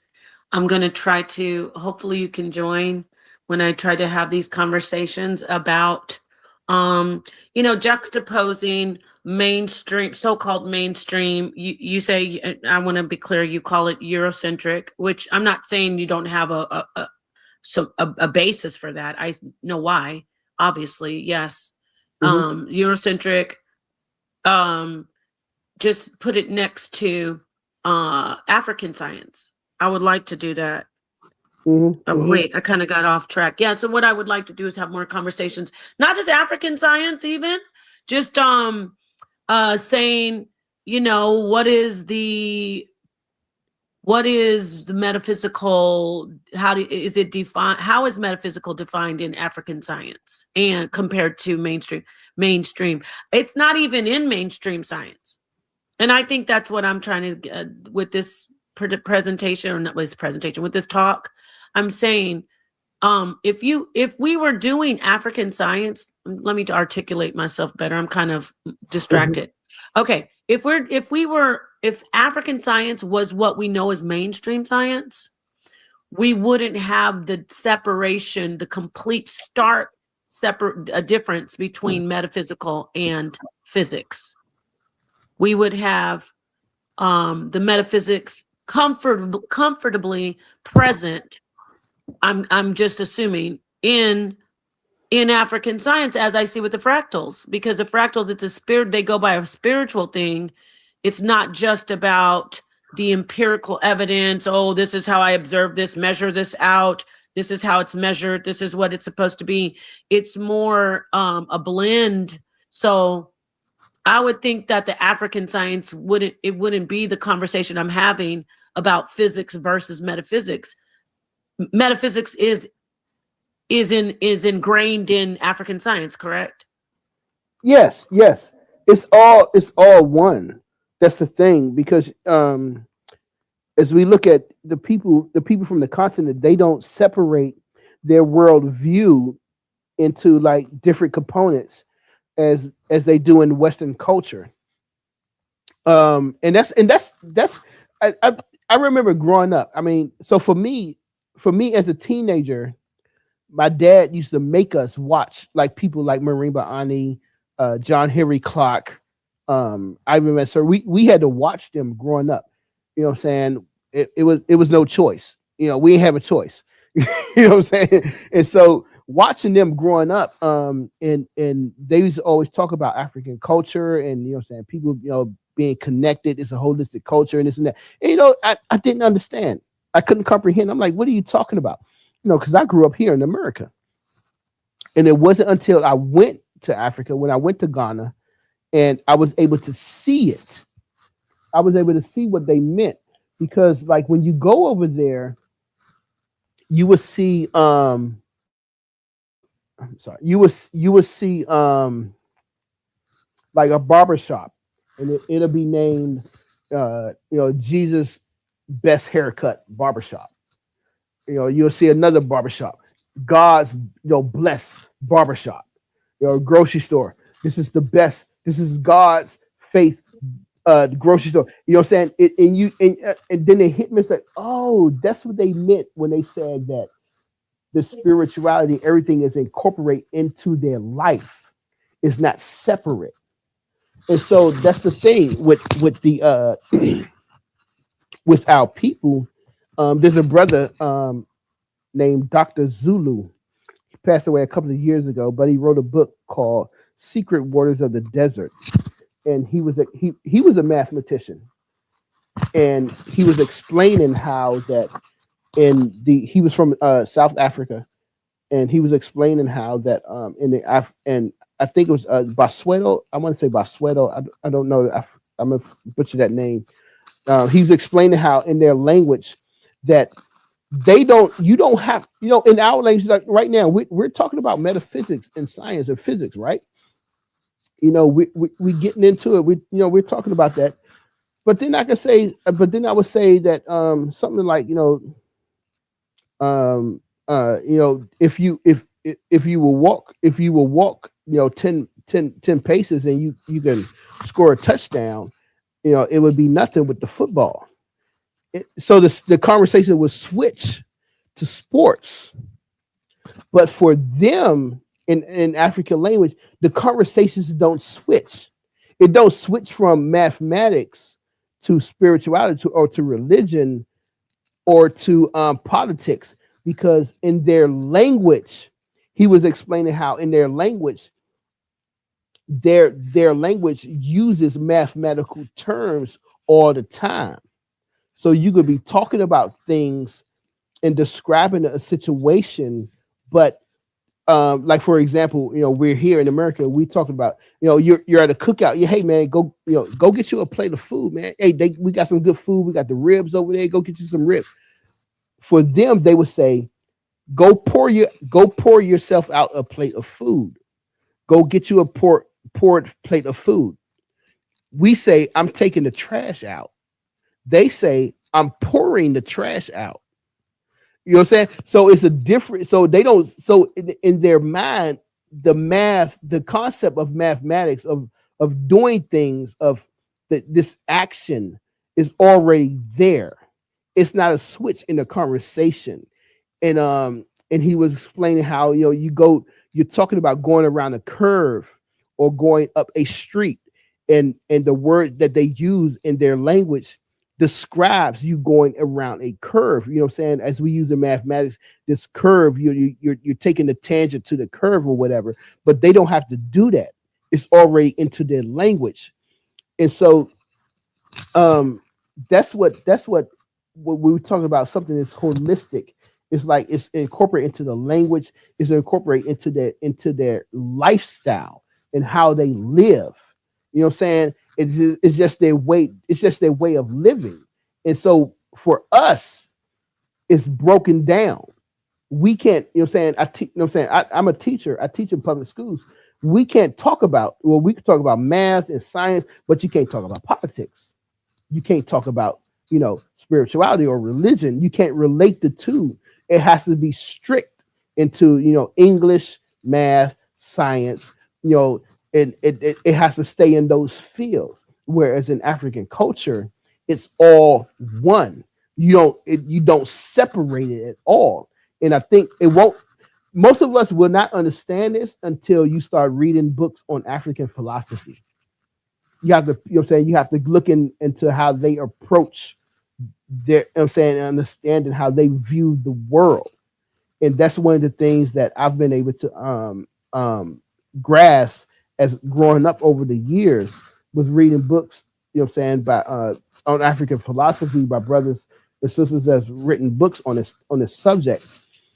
And so, getting back to the metaphysics, there's a great book that there's a brother, Dr. Fayola, that just came out last year. Dr. Fayola, is called Yoruba Physics. And I'm just trying to grab it real quick because I was talking to somebody. But there's a book called Yoruba Physics, Yoruba Metaphysics by Dr. Fayola. And this is a very good book.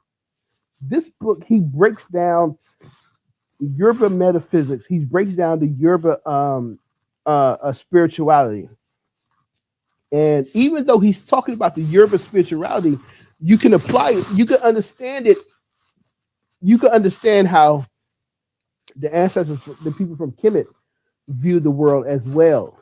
One thing that Dr. Kamalu, the brother Kamalu, in his book Person,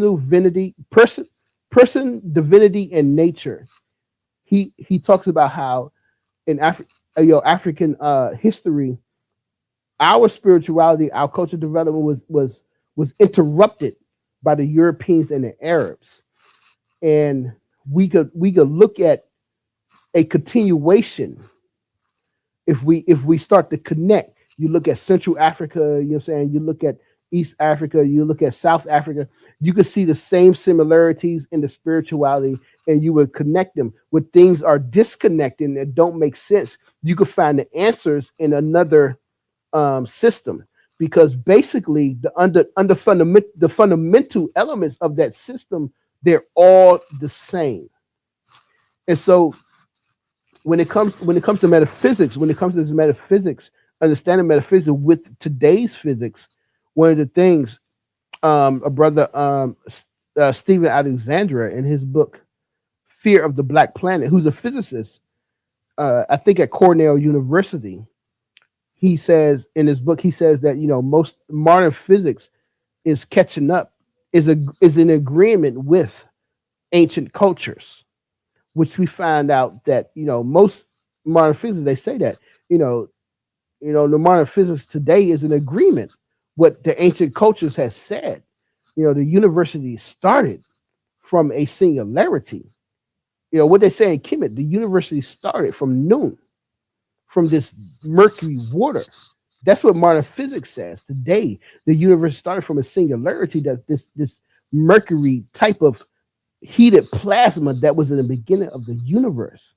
So we can see the connection that they had an understanding of what we know today, but their understanding was a different I guess I would say approach and worldview to it, but it leads to the same principles, I guess I would say. You know what I'm saying? So yeah, so the metaphysics of today, the metaphysics, as they would say, the netters. I know on HOK, I think it was with Brother Jabari, they was trying to say, are the netters real? Do they actually exist? And I would tell people, of course they're real. I mean, I don't understand. Why would you think they're not real? Ra is the sun. Autumn Ra is the sun. You could wake up every day and you could look at the sun. I mean, come on. Shu is what? They say Shu is what? The wind. You know what I'm saying? Oyemaya is what? The ocean, the water. Shango is what? Lightning. These are the orishas that they were talking about, and it was just actually elements in the environment, elements in nature that actually do exist. So this whole notion that my point of view is that African traditional spirituality, African traditional religions are basically the truth. They rest on fundamental truth, principle, and foundations. It's not falsehood. It's not something that's, you have to wonder about, or like, is this possible or could it be? No, I mean, come on. It's based on actual elements in the environment that actually exists.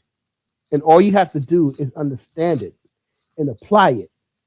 And how they saw the universe is to maintain this balance. You want to maintain a balance and harmony with yourself, the earth, and the universe. So beautiful. I love that. With that said, I thank you. I do want to address a couple of things, brother, before you go to, you could be up here. I just wanted to say this. King Simon, shout out to King Simon. I want to make this clear. I'm so glad King Simon came in. When I did, the brother came in, it was kismet, fate that you came in and you added to uncover why I started this stream. You actually were a part of that one build that sparked this stream. So when I talked about, I want to make this clear, when I talked about Bobby Hemmett and Dr. Phil Valentine, and I said they're not physicists, they are metaphysicists, and I want to make it clear that I have the utmost respect for them. I think they're genius. I love their teachings. They are master metaphysicists. But when I was on the conversation, after I had seen that one thing about the quantum onlyism, brother, I had a conversation with Sonnetter, and Sonnetter was, and King Simon, if you're still listening, Sonnetter argued me down to the ground that Bobby Hemmett and Dr. Phil Valentine are physicists. And I said, no, they are not. They are metaphysicists.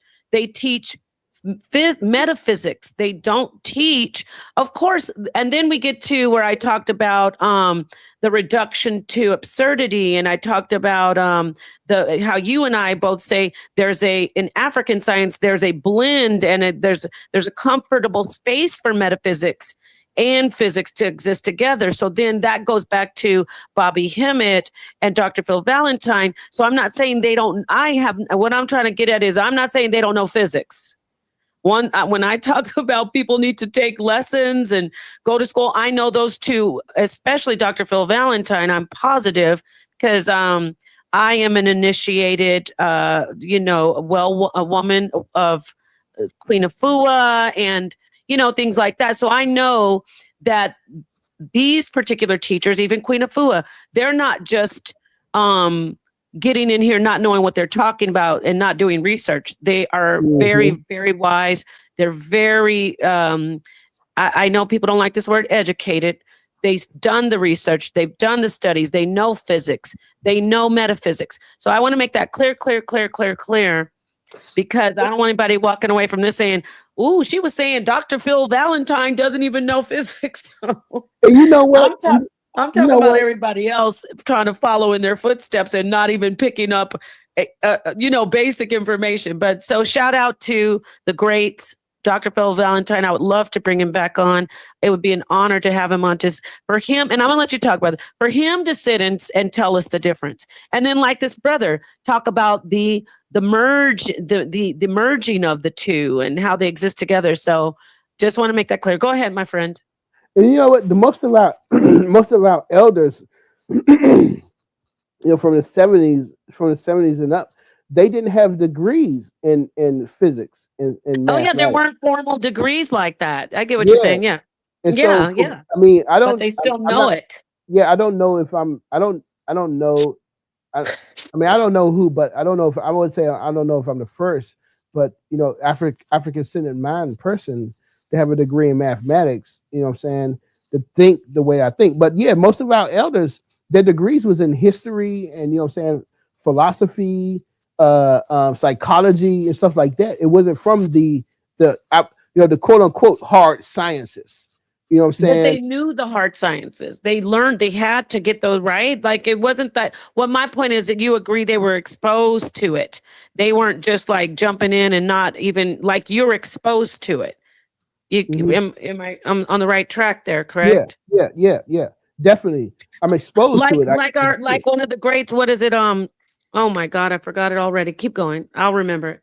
Go It ahead. was it's like brother Renoko Rashidi. I was listening to him one time, and he I don't know and I forgot if he said if it was his son or somebody he was with, and they was over in Kemet, they was over in Egypt, and they was going through the walls, and he was like, the guy was like, hey, wow, this is calculus right here on the wall. And that was like probably good 10 years ago, maybe 15 years ago when I heard him say that. And for so long, I was like, what is he talking about? I mean, what is calculus on the wall? And it wasn't until I bought the book by the guy Marshall Clegg, I think his name, Marshall Clegg, and I've been finished calculus, but then I was going through the book and I looked and I saw it. And I said, "Oh, okay. Now I'm saying I could see things as a person. It was saying with the math background, I could see things. That's calculus. That's differential equations and topology. I could see it because I've taken them classes and we approach it from that point of view. But you approach it from an African centered point of view, and you're like, wait a minute, hold up. You know what I'm saying? And so that's what I'm saying. It's like you have to. I think I'm just saying a lot of our elders didn't have the math background or the physics background, and they wasn't thinking of it from that point of view. They was looking at it as a historian. You know what I'm saying? Well, yeah, Psychologist and stuff. I agree with you, but I would and I agree. A lot of them are more philosophical, and we are leaning toward the metaphysical, the philosophical, because we're African centered. Centered, yes. There's African math. Don't come for me, y'all. And and it's elite math. Don't come for me. So anybody trying to say, what are you trying to say? But I'm gonna go by what my brother Asarim Ka said. Several of them know it well. I'm going to venture. I'll go out on a ledge and say this. When I hear people teach, like now I'm getting into metaphysical teachers. Again, I'm talking about Dr. Phil Valentine, Bobby Hemmett. I know that it would be impossible for them to be on the level of teaching with the metaphysical and the things that they say had they not even had a grasp of physics, whether or not it is like, I keep going back to you because you're a great example. Whether it's just like they got the basics, like you said, you took a couple courses. That's really what everybody I'm asking for everyone in the community. And I'm not saying you have to do that, but the ones who want to follow in the footsteps of the Bobby Hemmets, the Phil Valentines, the Queen of Fuas, the Rashidis. The list goes on and on. You know better than me because you grew up. Your father was putting you in front of it. I had to learn it once I entered the names. I knew Bobby Hemmett and Dr. Phil Valentine. I'm not going to lie before, but once I got in, I found out there's so many greats. There's so many great. Oh my God. Oh, Bear Shango. I can't forget from. Yeah. So there's so many greats, and those are the greats though that did sit down and look at everything, and then say, okay, now I'm going into teaching on this level of metaphysics, and not saying that I'm discounting the Eurocentric science. That was easy. Give me something else. You get what I'm saying? It's like there are people getting in and they think they're getting away with it by putting stuff in an AI, and then they're coming in and they're like talking about quarks, and they have no idea of what it is. And it's look, just do me a favor. Be like the old school ones. Don't even bring up a quark. You know what I mean? Teach straight from the cuff. Don't tell me that you're gonna use mainstream science with empirical evidence, but you don't know one thing about it. Just I would respect it more if it was like our brother Rod Hayes. I'll respect you if you just kick back and be like, I'm just gonna spit this knowledge to you. And it will be deep too. You'll be like, oh shoot, that made sense. Like my sister Sakina Ra. Sakina Ra will be saying some stuff, and I'll be like, what? And then later on, I'll go look at it and be like, oh man, I get what kind of like what you said about the calculus, but she's not saying the math stuff. But my point is, if you're going to get in this community and we're all leveling up, if you want to be a teacher of something and use the conventional science, at least just, skim through do a YouTube, like you said, go watch a math class on YouTube. And so I know that they've done that. That was back then, I think teaching was different back in the 60s and I don't know, 50s, 60s, even 70s than it is now. Things are so easily available, which is ironic that people get lazy. They don't even want to read or they don't want to study. They just want to hold on, Chat GPT. Let me put my ideas into AI. I think we should have something called quantum onlyism. I don't even know if he made that up or if that was out there, but I'm going to go on a limb and say that that's something that he created. And that's, whatever. I don't want to sound like I'm beating up one of my fellow pseudos, but it was a bit much for me. So thank you for letting me go on that rant. I really am going to let you close out this time. Shout out to everybody in the chat. I love you. Thank you for being here. Brother, I want to hear about you and what you teach on the closeout. And then I will end this. I'll play a little music in the stream. What do you teach? And thank you for coming up. So, I mean, for me, I don't know. What do I teach? For me, I got my math degree, just a couple of years ago, and I've come into this knowledge. I've always been a Pan-Africanist, Black nationalist. Like I said, I'm an Amos Wilsonist. I grew up listening to Marima Ani, John Henry Clark, Ivan Van Sertima. When I got my degree, I just came into the knowledge and I started looking at things differently. So right now, I'm starting to research. I'm going to grad school. I'm applying to grad school. Hopefully I'll be in there next year. My research, as I'm looking into it, is I see the advancement of our ancestors was far was way beyond what white people have the Arabs have said it was. Right. And I've proved it mathematically because they themselves have written papers on it. And so I've have several papers that I'm in the process of writing right now, and looking at the advancement of mathematics. And you know what I'm saying, you said you write a book. For me, I taught martial arts for the past 20 years, and now I'm in this public school system. So people tell me I should write a book called the difference, called transitioning from the dojang to public school. And because there's a complete difference in the behavior of our students and our young Black kids that's going through these public schools. And I guess another book that I've been thinking about writing is the ideas, everything that I've been thinking about mathematically from ancient Kemet, not just from ancient Kemet, but from drawing a line from the Lubombo bone, the Ashango bone to ancient Kemet. It's a complete direct line, and it's a continuism. It's not a break, whereas Western culture, Western philosophy, Western scientists, they try to make it as the Ashango bone, the Bongo bone is completely separate from the people of Kemet, but it's not. And we could prove, and we've proven that, people have proven that is a complete line. So, my research as a math person is that I think that we have to connect back to what our ancestors were doing, and that was including spirituality into our scientific research as well. because Western culture says you can't do it, but I'm along the line that you can do it.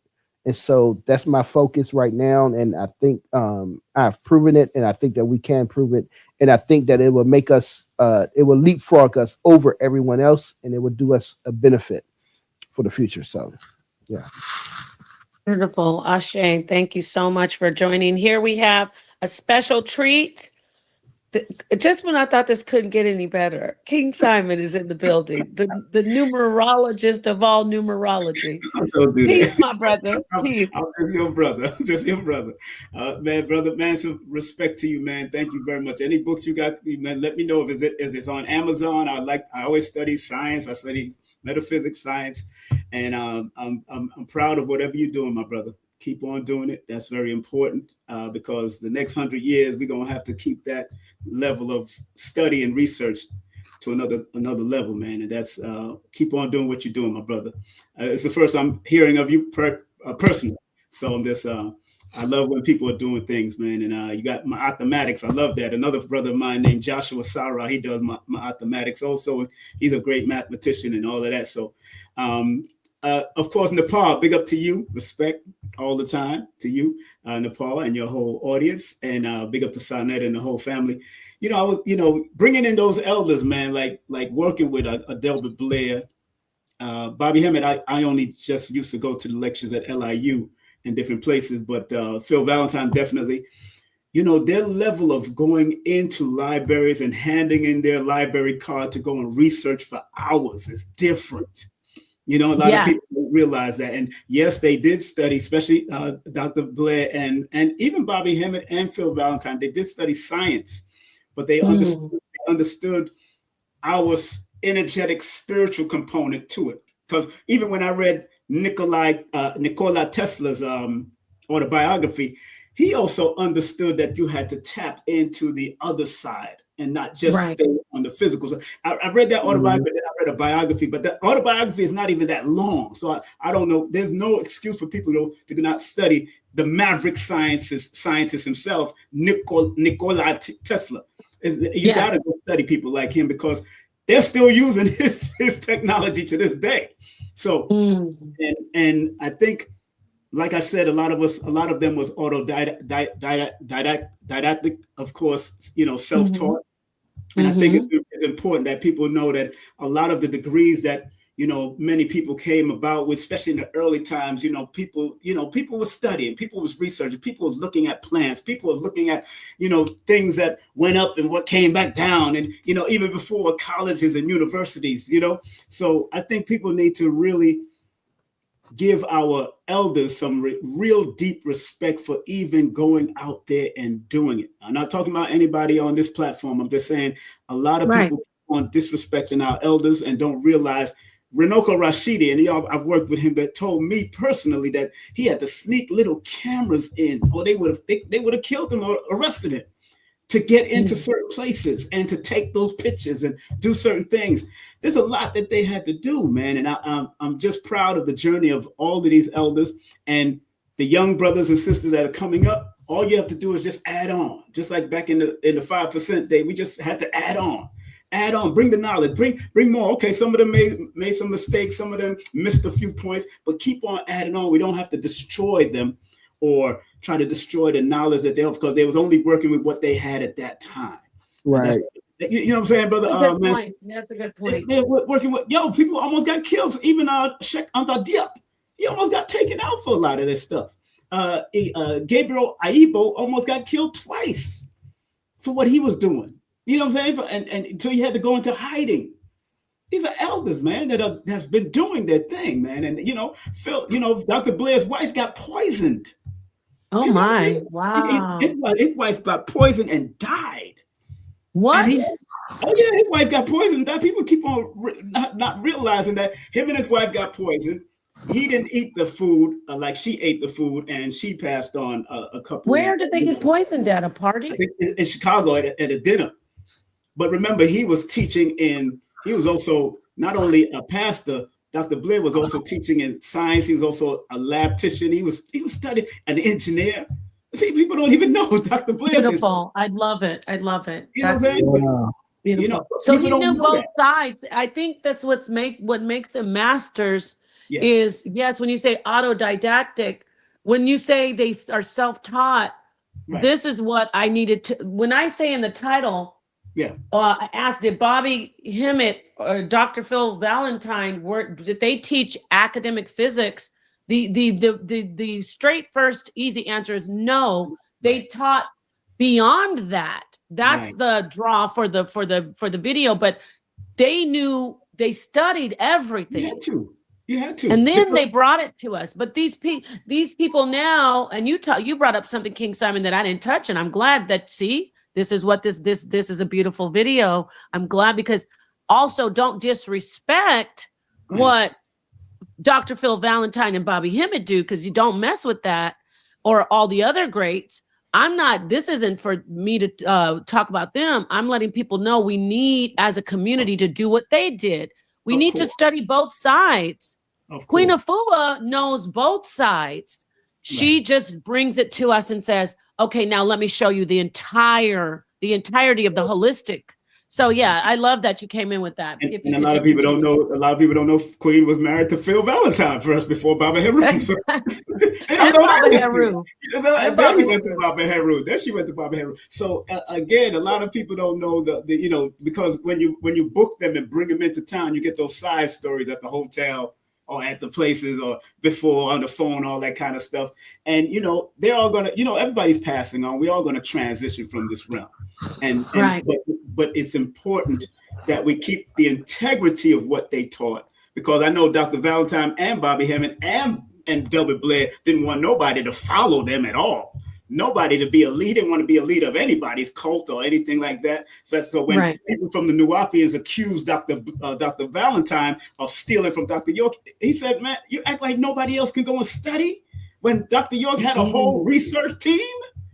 Dr. York had a whole research team of women and other men. I was in that community. I know this from Bushwick. I lived in Bushwick Avenue. So you can't tell me what they had or what they didn't have. Matter of fact, I can call a few of the researchers right now. No, you hear this? You hear our brother King Simon saying research team.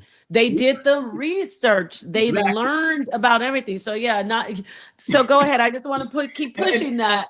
And most of people dog out what Dr. York has done. He's researched. He may have blended it with whatever he blended it with, but he did his research because he had a research team and then approved what was to go out there. I heard it from his own ex-wife mouth, who was one of the researchers. So you get, again, I'm glad to have been around since 80s to know that, early 80s, from the 5% to the Ansar to the Nation of Islam and all these different people, and then getting into Phil around about 89 and all of that. So Phil, Dr. Valentine up to this day is still studying, and he would tell you that he's probably forgotten more than he studied.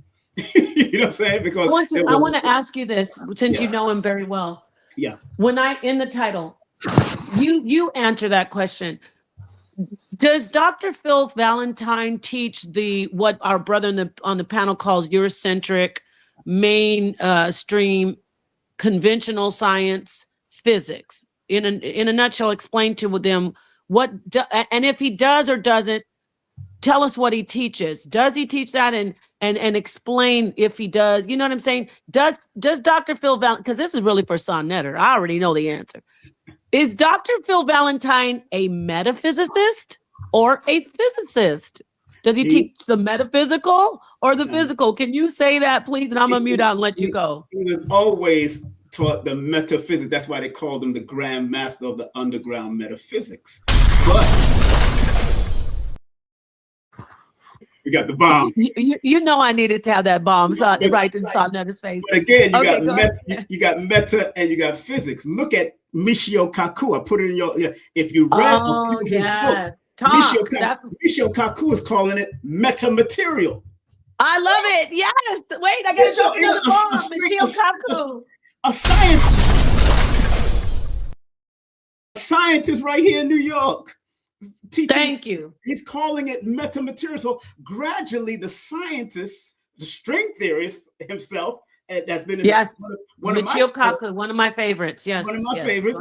Born January 24th. You know, I know their birthday. I know you're gonna do. Okay, keep going. There we go. You know me. Okay, so keep going. Keep And- cooking. and- We're talking and about Dr. Phil Valentine, and Dr. he's a Valentine metaphysicist. I need to get that out. From a holistic perspective, that's what metaphysics is. Because remember, Yes, sir. he's also a hygienics, holistic person. He's also a naturopathic hygienicist. Yes. So he studied the physical, but he also have to study what is the root beyond the physical. Because there's something that even before a person get a disease, there's something that happened. You could even be a thought. You could be depressed, and you could attract some type of disease in your body. That's true. He has to go into those levels. So he could be metaphysics and he could be a physics, but his primary source, his primary information has always been metaphysics, which means beyond the physics. Don't mean he don't teach physics. He's just teaching beyond the physics. What's the depth of it? What's the root of it? What's the spiritual side, the energetic spirit? Because spirit is only energy. It's not no hocus pocus. It's only energy. And I remember reading Africa Counts by Claudia Vasasky. You know what I'm talking about, right? And Dr. John Henry Clark did the introduction to this thing and talked about the mystical meanings of this and what we did as far as numbers are concerned and what we did on levels of mathematics. Even Fibonacci, we know Fibonacci did not do it himself. He found it from the Moors or the Muslims. And then, Muslims, those Moors or those melanated people of that time were studying the patterns from the turtles and patterns from the snail and all these things. So we pick up on nature. And brother, go ahead. I'm sorry, man. It's funny you brought that up because I had to take a class called History of Mathematics. Yes. And so my actual name, my born name is actually Hercules. Oh, okay. And my professor was Greek, and when he saw my name, he was like, "Wait." He's like, "Yo, wait, I'm from Greece." He said, "I'm Greek." I was like, "For real?" He's like, "Yo, you heard me?" And so we kind of connected on that. But one of the things that we talked about was that there was actually no way to distinguish between what the Greeks learned in Kemet and what the Greeks did on their own. Mm-hmm, mm-hmm. And then when I had to do a paper for the class, and I was doing my research paper, and one of the papers that I read was written by a professor, Dr. Victor Ketz, mm-hmm. who was like when I first went to college at UDC here in Washington D.C. He was my professor, mm-hmm. and I didn't know that he wrote this paper at the time. You know, I discovered, and he in the paper he was talking about the early calculus in Africa that happened before Newton. Right. You know what I'm saying? And when I was reading it, I was like, wait a minute, hold up. Wait, hold up.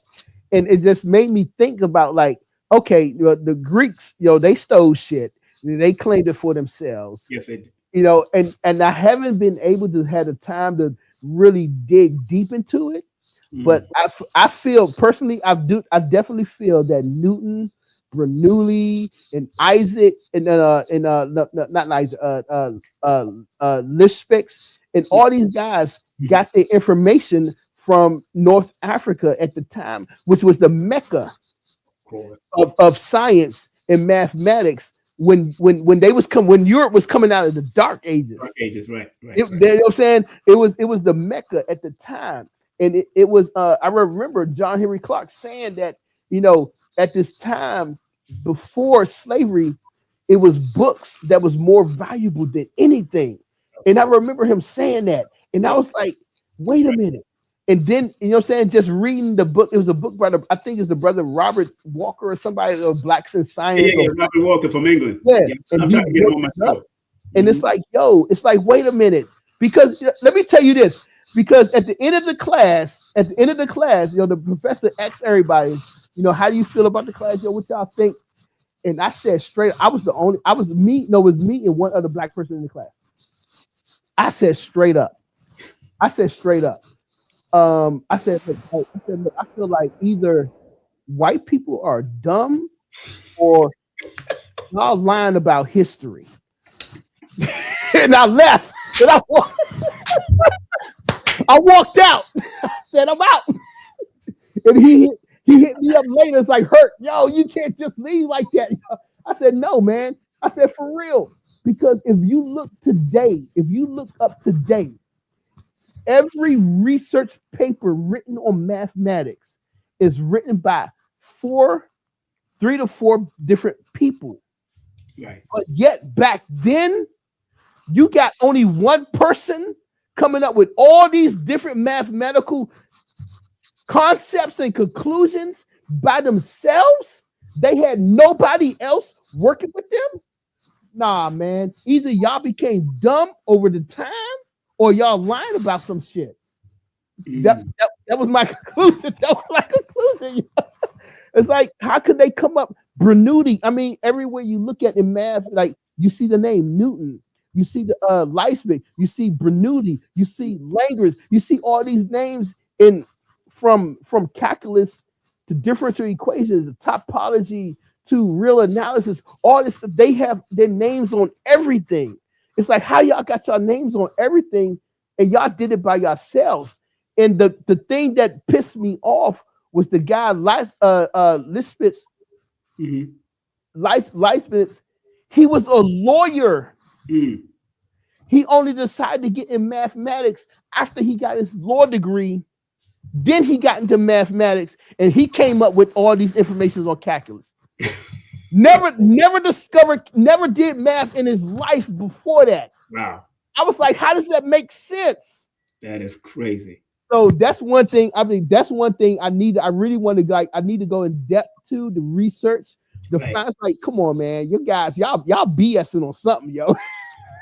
I mean, I remember watching before they started doing AI. I remember watching Neil deGrasse Tyson talk about the symbols of Sankofa and how powerful those symbols are, and where that they said that a lot of the patterns and symbols that they've studied look like similar to those Sankofa symbols that they've seen in science.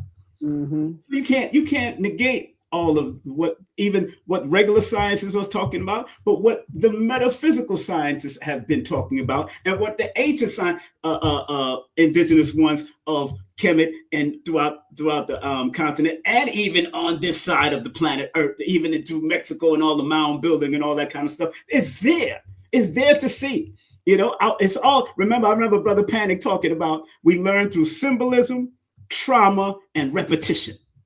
Symbolism, trauma, and repetition we learn.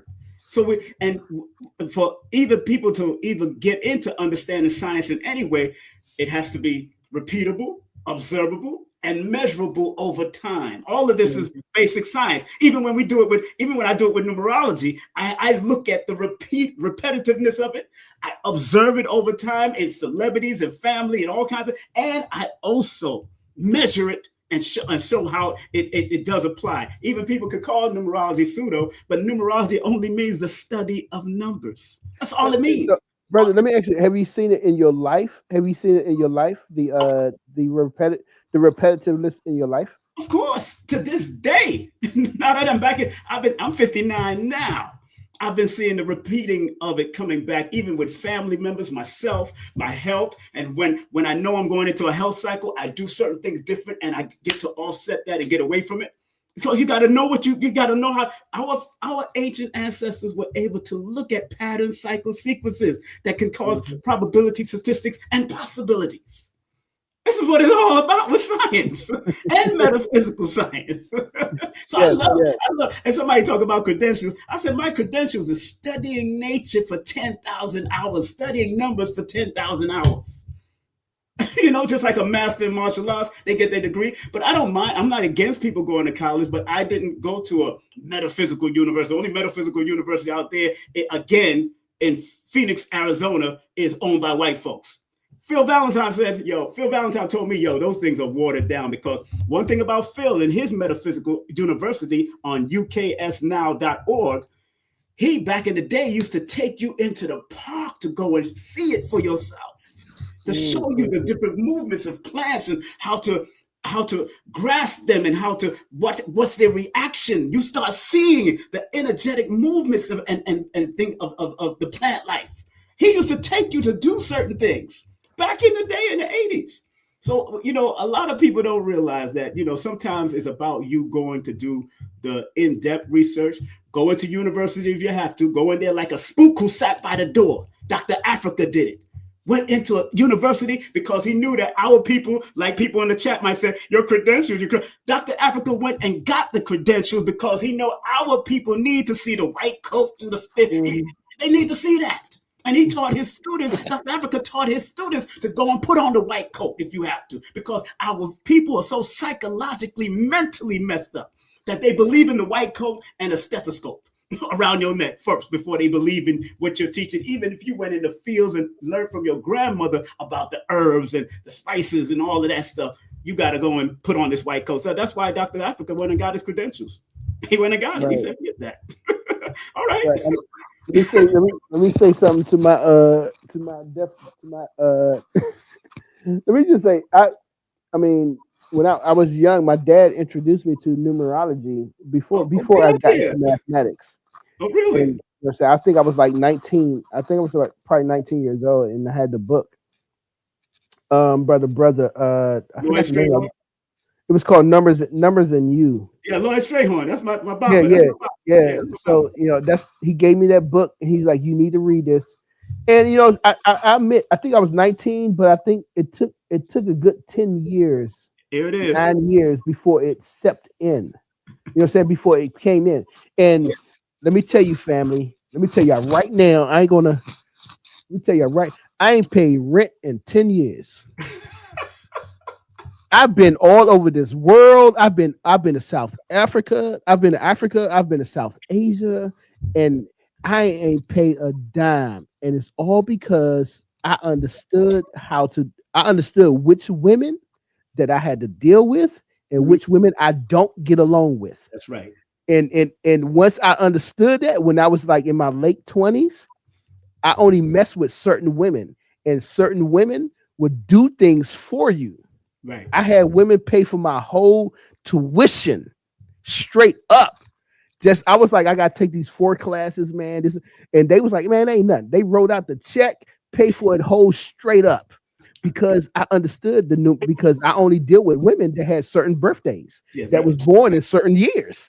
So when they say numerology, when you say numerology is real, numerology has an effect on people. You associate with different people. It's true. Right. This is from a personal point of view. Oh no, it works. It works. And I told my kids the same thing. I told my daughter the same thing, my son the same thing. All the kids that I've promoted the black belt, before they got their black belt, I had them write out a journal. Right. And they documented it when they was a brown belt, they documented things that happened in their lives. Yeah. And I showed them, and I showed them, like, look, obviously you don't get along. I broke it down for them. And so, I'm trying to tell y'all, man, numerology is real. It's a real thing. And just because Western culture does not validate it, doesn't mean that we should just toss it to the side. You know what I'm saying? Brother, that's why I wrote my book, Numerovation for Mental Stability, showing you the numbers and the possible way you could attract either mental stability or mental instability. That's why I wrote my book. This is the only book of its kind out here now, because Lloyd was my teacher. You know what I'm saying? And since 1989. And he told me, he said, Simon, you're that good, you need to write a book. And to the point that I wasn't a formal student, all in his classes like that. But by the time I got up there, he said, yo, come and teach. He let me teach a class in City College when he was teaching a class on numerology and metaphysics. And I was, but I had to write my book, man. And that's what I put. My first book was Numbers Are Simple, People Are Complicated.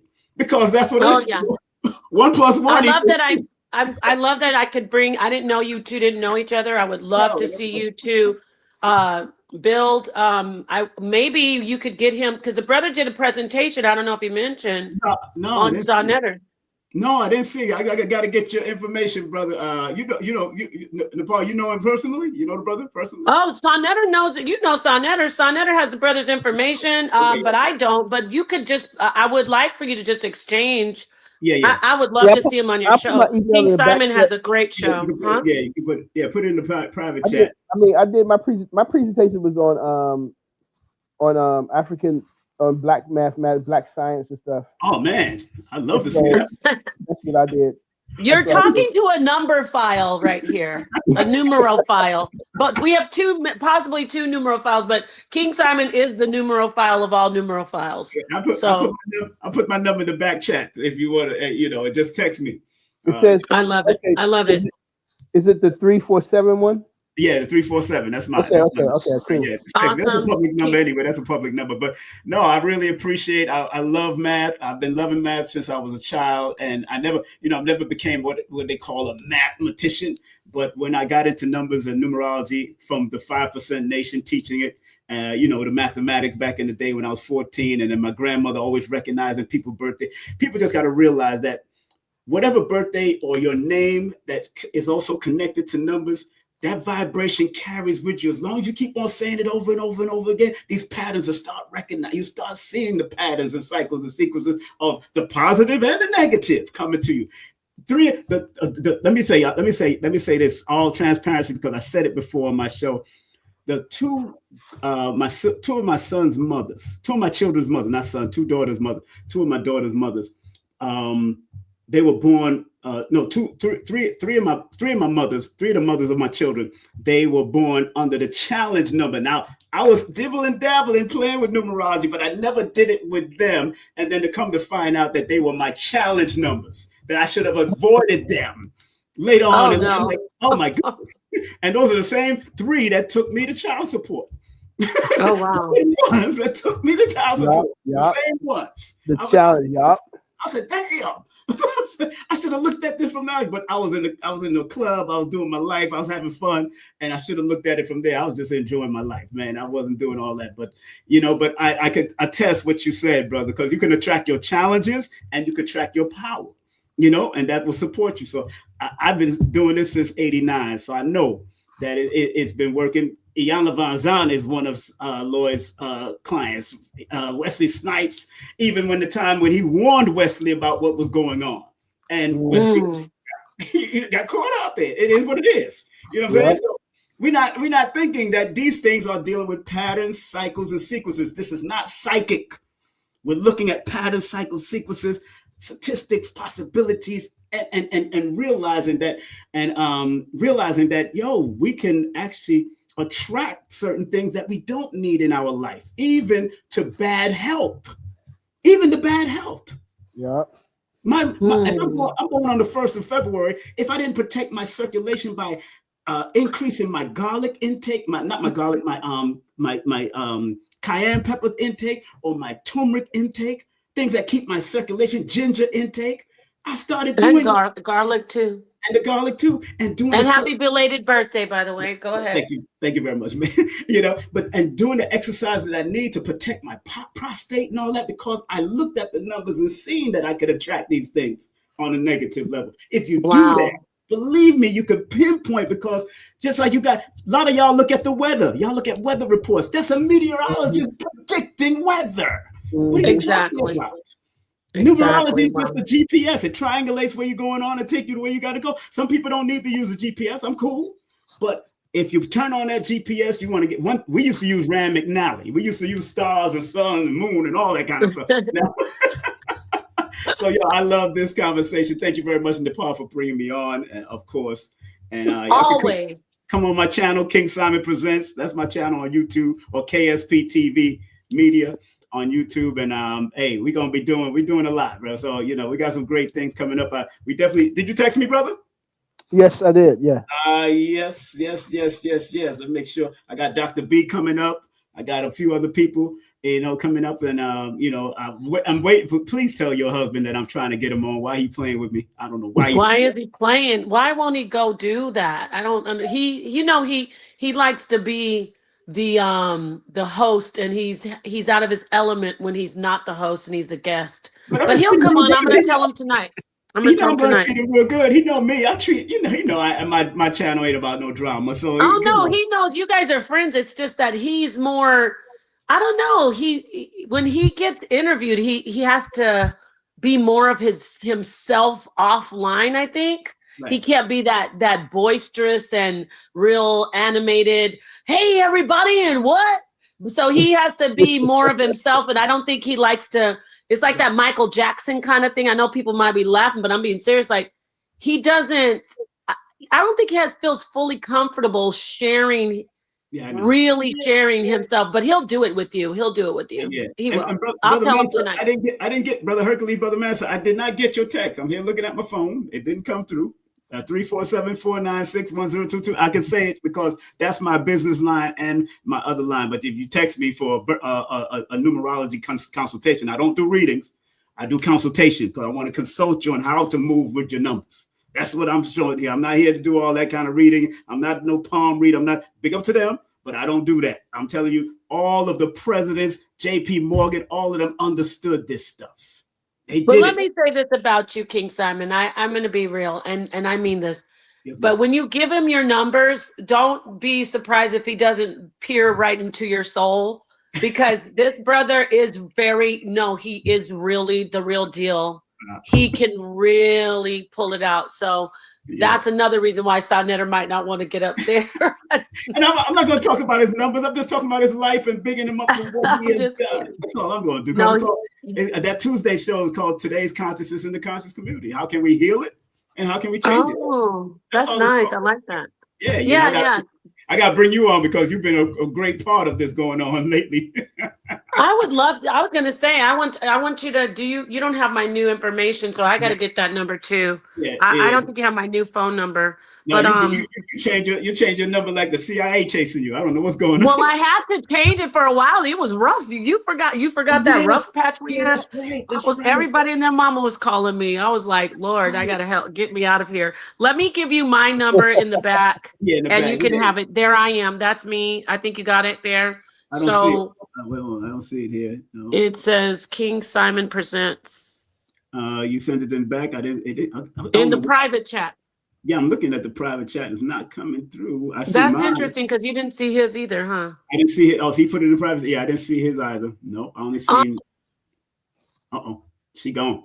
But brother, I appreciate what you're doing, man. I definitely but I got you now, brother. Got you now. 202. Okay. You see, yeah. That's it. So I'm going to send me a link to your books if you have it on Amazon. I'd like to check out. I like to read before I bring people on. So I don't have any books yet. I'm okay, right so now. when it comes out, man. But whatever, we just want to talk. I just want to talk and build with you and let the knowledge flow, man. Have fun with the numbers, baby. Because remember, numerology is a study of numbers on different levels. Yeah. It's not one level. keep on right. And numbers, mathematics is the foundation of every science, even the metaphysics science. Yeah. Get to this. Yes, sir. I got yours, King Simon. I want to say to both of you gentlemen, it is an honor and a pleasure to have you up here. King Simon, I have yours. Yours hasn't changed. Text me. Yeah, I don't change. I'm going to text you. Yours hasn't changed. My number has been around for at least 15, 20 years. Listen, I was changing my number. Like I said, people were calling me, this is your last day. I was like, oh God, let me change my number. I know you, they would say, I know you know where Polite is. I was like, okay, this is getting crazy. Yeah. I know. I know, right? The conspiracy theories never end. So I will definitely get in touch with you. And people argue with me about promoting Polite. I said, one thing I will never regret being a good promoter. And people use me because I was a good promoter. It's only two people that might have went down the bad road out of everybody, but out of all, nobody was complaining when I was promoting for the Jews at SOBs or the Italians at Irving Plaza in the Palladium. Nobody's you. I wasn't arguing with that, but they argue with these Negroes in the quote unquote so-called community. It's crazy. Get them, King Simon. I need that on the closeout. I'm so slow with let me say something. I am so slow with the bombs, y'all. But you know what? That's what I'm saying. So a lot of stuff went down, but we walked through this fire and here we are still standing. So there we go. That's why I argue with people because let's not forget the ball knows where flight is. Yeah, go ahead, brother. I know what? Paul know where Polite's at. We all know yeah, where he he's at. he's in the jail, like King Simon said, and my number has changed, so I don't get any more of those crank calls. I'm old school, you know. They don't even say crank calls anymore, y'all. You guys know what crank calls are. They don't call them crank calls. Yeah. I'm aging myself. Crank calls. What do they call them now? Trolling. I'm like Professor Griff. We have our numbers from the if you're gonna come on us, come right, come respectful, or don't leave us alone. You know, right. I know who I am, and I know who Griff was. I know who all these people, man. You know, and I'm you know, that's why I want to have Sonetta on the show, not to talk about those days, but to talk about his willingness to even go out there on that street back in the day. Yeah.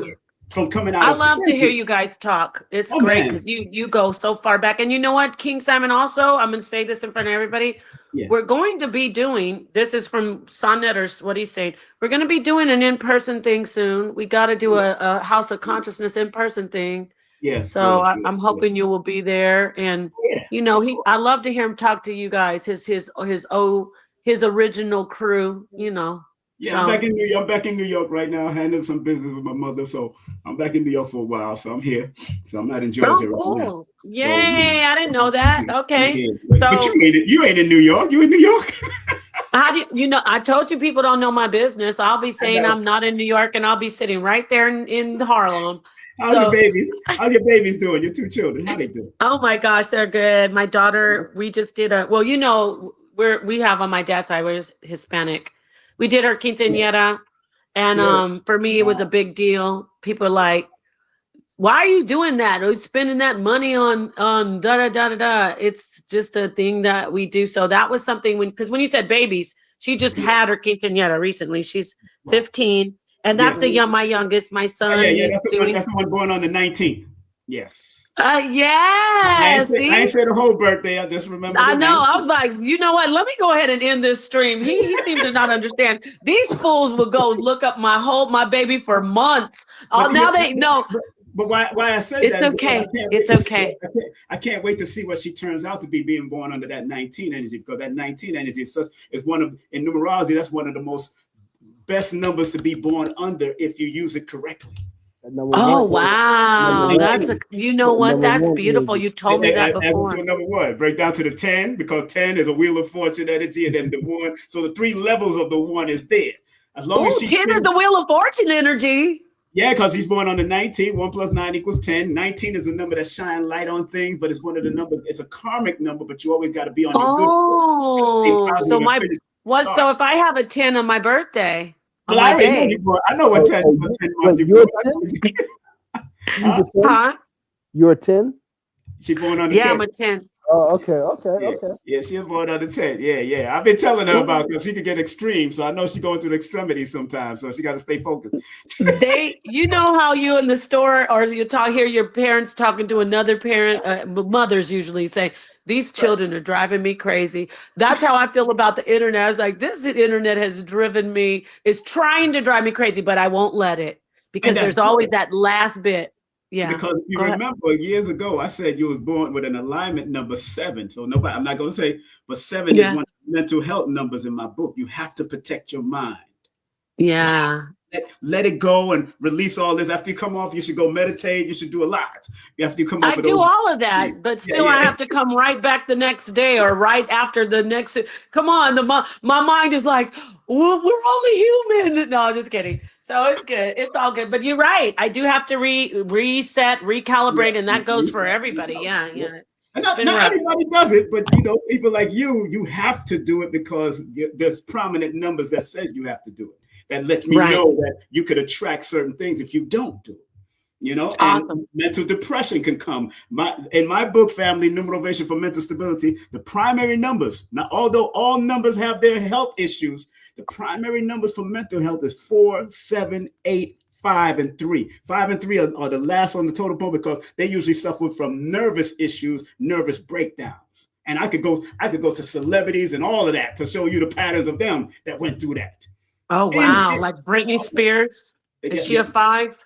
I got to look up her birthday. I would have to look up her birthday. I know what's the name went through it. Walt Disney, he born on the 5th. I know. I knew that Robin Williams went through it. He was born on the 21st. 2 + 1 = 3.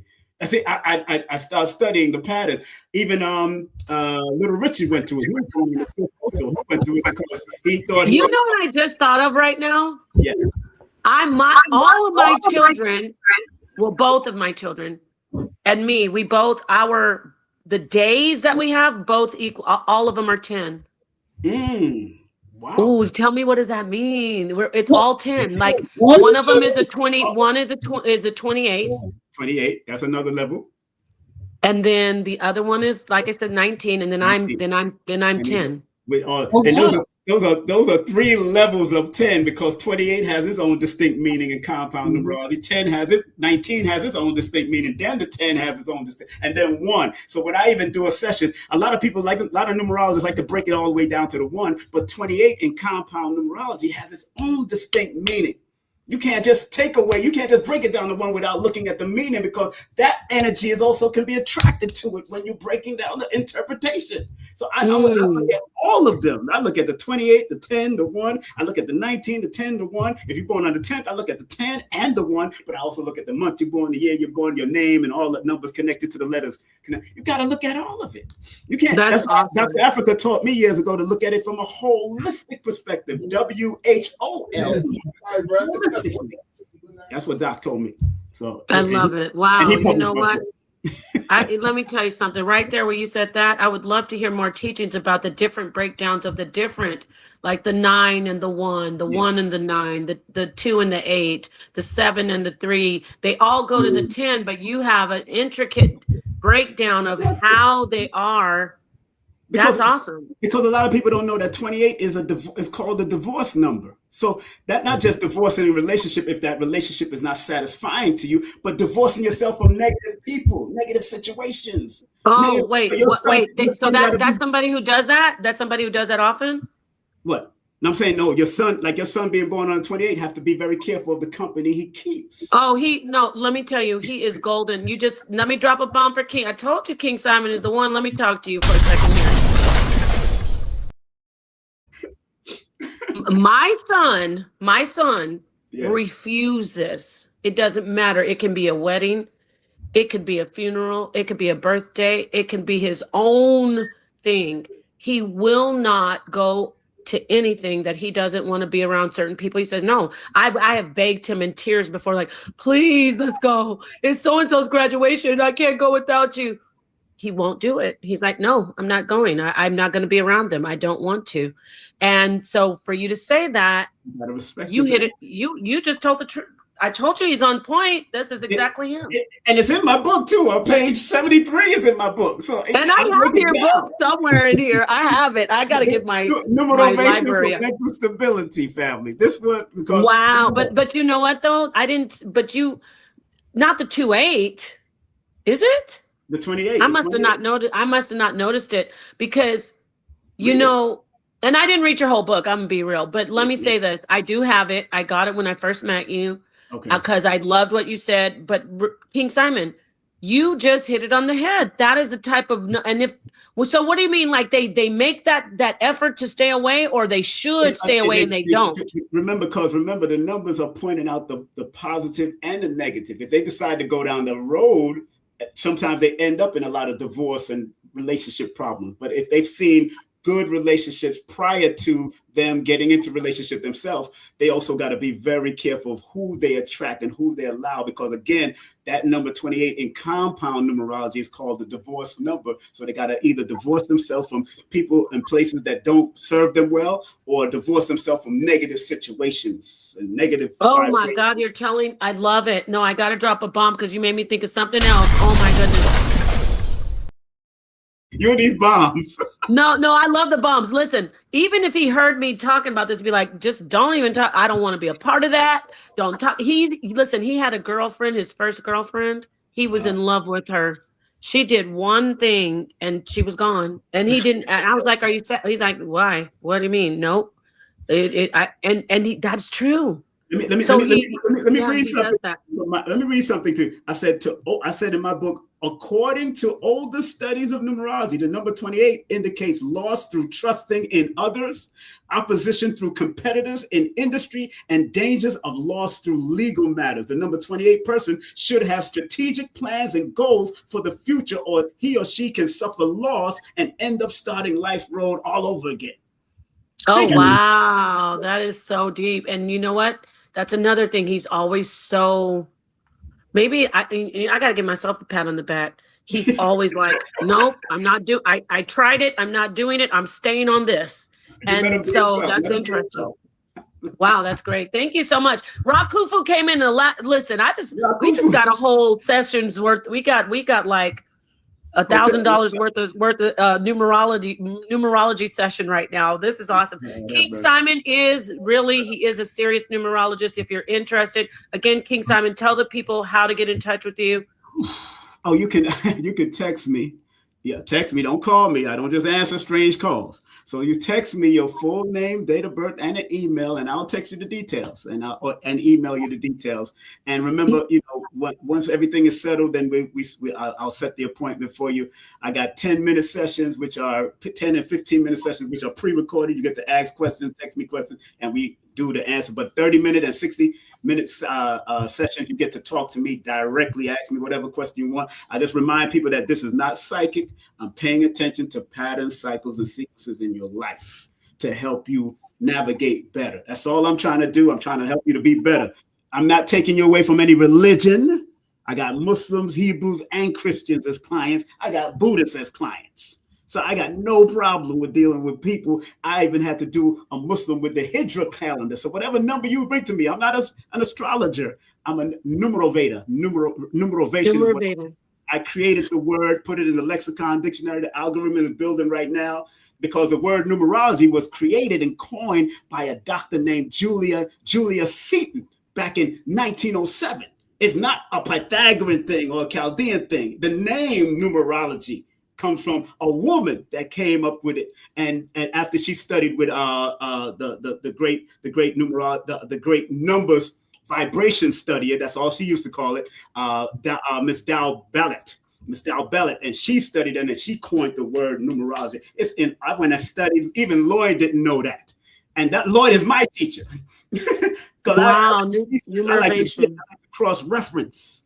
Okay, King Simon, brother, before I forget, I'm putting numerovation, right? I always mess it up. Yeah, numerovation. Numerovation. Numerovation. NUMERO VTAION. Right, VATOTION. Right. Okay, and give me your phone number so I can put this in the chat. How they can text you to get in touch with you. 347 496 1022. 1022. Okay, that is in the chat right now. I'm going to summer jam it. Thank you so much for being here. Yes. Do not call him, text him, because he's not. He wants to see everything like he said. You heard him. I don't need to repeat it. So let me get this up here. And why is YouTube not letting me post this? Is it because I put a phone number? They know I'm here. That's crazy. Wow. Go ahead. Thank you so much, King Simon. I think Rakufu wants to say something. Then we are going to close out. This is great. This is a great treat to have you and the brother Mansu Hercules on. Go ahead, Rakufu. Yeah, I wanted to ask you, King Simon, would you agree? Yes, sir. That, because I'm looking at the pyramid, and I'm looking at a pyramid as a scale model for societies in general. You got the bottom, the masses, the middle working, and the top elite. Yes, sir.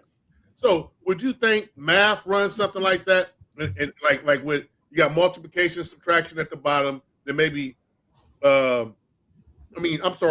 addition, subtraction at the bottom, maybe multiplication, division in the middle. I can't hear you. You just broke up. Say it again. I'm sorry. So, calculus and pi, I would say, is like the top of the pyramid. Right. Then you would have like division, multiplication in the middle, and then you would have addition and subtraction as a base of math. Foundation, right. Right. So my thing is, it's not always the majority that are the best. Sometimes the unique are only in the small found? In the details. In the details. That's right. That's right. All right. In the details. You know what's so funny, brother? They used to say the devil's in the details, and when you look it up as its origin, it says God is in the details before they made it the devil. Wow, see how they play. How can the devil be in the details according to religious theology when God created the devil? Fact. I mean, according to religious theology, I'm just saying. But but brother, but the mathematician right there, he can. I know I'll pass it to people that are doing that mathematics in a certain way. Like I said, I do numbers and I motivate you with your numbers. I don't care if you bring a spiritual name. I don't care if you bring a religious name. I want you to bring your mama and daddy's name, the one that they gave you, because sometimes the energy of that name is also something that you have to heal from and grow from. Mm-hmm. We like to change our name. Look, I changed my name to Muslim names when I was in the Ansar, 5% names when I was in the 5%, Moorish names when I was studying the Moorish. I've changed my name all the time, but I still had to come back to what my mother and father gave me so I can heal and find those patterns that are still coming to me, because that's what they called me from when I came through the womb of our mother and the scrotum of my father. That's beautiful. It almost reminds me the Chinese. What's that thing? What is it called? The I Ching. I Ching. Yeah. I Ching. Yeah. I Ching. What is it? Oruifa. Oruifa, right? Oruifa. But that, remember, it all has mathematics. That's right. That's why. Yeah. You remember the I Ching comes from the studying of the turtleback. Yeah. Wow. Yeah. Hey, that's interesting, because the Native Americans. The Native Americans do that too. They study the turtleback, or they have, if they find that there's sacred, geometry in it. Go ahead. Exactly. Sorry. I got Japanese numerology books. I got Chinese. I've been gematria, Kabbalah. But with my sessions family, let me let you know, I keep it simple. I keep it with the Chaldean and the Pythagorean, because if I get into too much of the deep stuff, some people get afraid of where you can go with a lot of that. To the point that some people think it's morbid, because, people be predicting when the world trade get destroyed and all that kind of stuff. I don't want to see talk about the world trade. I want to see how your world trade can be built, not you being destroyed. I want you to make sure you recognize where you're going. Like, remember that song? Do you know where you're going to? That's Diana. You got to know this. King Simon, I'm not dropping a bunch of bombs because then people want to hear you, but you are dropping some bombs right now. So, gosh, I love it. I love it. If you want to see more, we'd love you too. If you want to see more King Simon, like I said, please go to his channel. Say it again. King Simon Presents. It's right here. King Simon Presents. I just had on Nathan Ingram from the Deadly Arts of the Martial Arts. That's a good friend of mine. I had him on my show. Light Burley, I just had on my show. And, I trained martial arts for years. So, big up to all of them under Sanukas Rue. I'm on the Sanukas Rue family. So, big up to Dr. Moses Powell, the late, great Dr. Moses Powell, and Soaking Little John. Those are my family. That's family right there. We got, Soaking Little John used to beat us with that bamboo stick. Yes, sir. Yeah. And When Worlds Collide, big up to Anthony Muhammad. I was just with Professor Bill today, getting some good information. So, man, it's all about the training for me, man, right now. And like I tell people, I train not for the belts. I train to get home safely to my family. Right.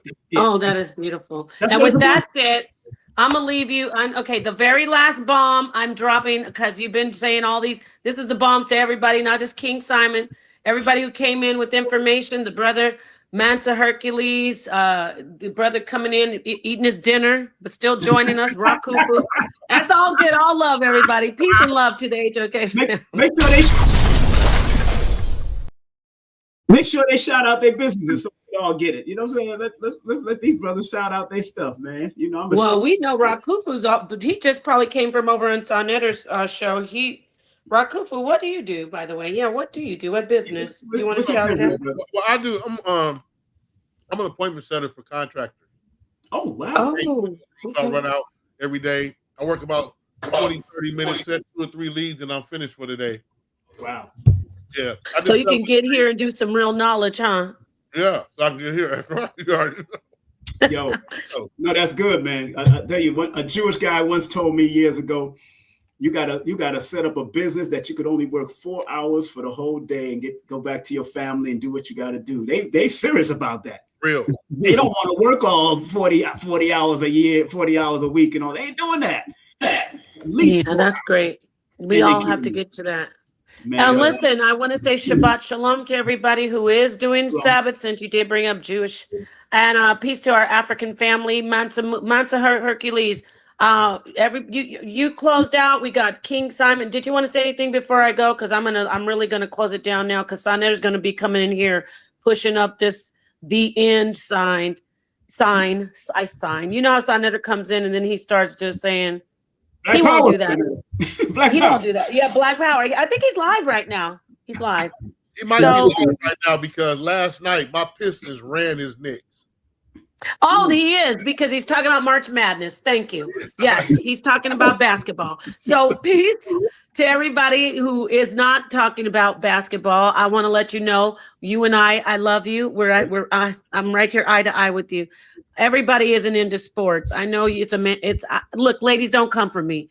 Right. My mom will come for me because my mother is a big basketball fan, but I don't know what sports does to men. It's something we have to study. I don't know. I've never been too much into sports, only to the fighting sports. That's the only thing basketball and football. I've never been into that. But Ramadan Kareem to all the Muslims out there. If you celebrate Ramadan. Oh, yes, Ramadan. Say it again.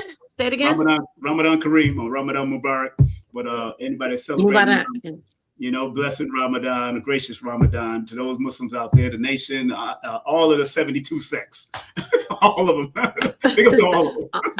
Oh, only 72. All right. What they say. Anyway. That's what they say. It's 72 according to the studies. It's 72 sects. Ironically, that's how many wrote the Bible, right? 72 or say again? Oh, I said ironically, that's how many wrote the Bible. 72 or. The 72 writers of the Bible. You mean 70? The 70? Oh, it's like the translated the that's what I meant. The Septuagint. Yeah, that's interesting. Well, we have the number. Look, we could stay up here infinitely, no pun intended. But the numbers are matching a lot. So, but y'all. Oh, one last thing, Nepal. Let me ask King Simon. King Simon, I know you heard of the brother Ra'u Nefer Amen, the elder. Yes, of course. So it was a divine thing he had said that I felt was divine or lofty philosophy when he said 0 to 9, not 1 to 10. The Romans had it backwards. Yeah. They were into the objective realm where something you can touch, feel, or see.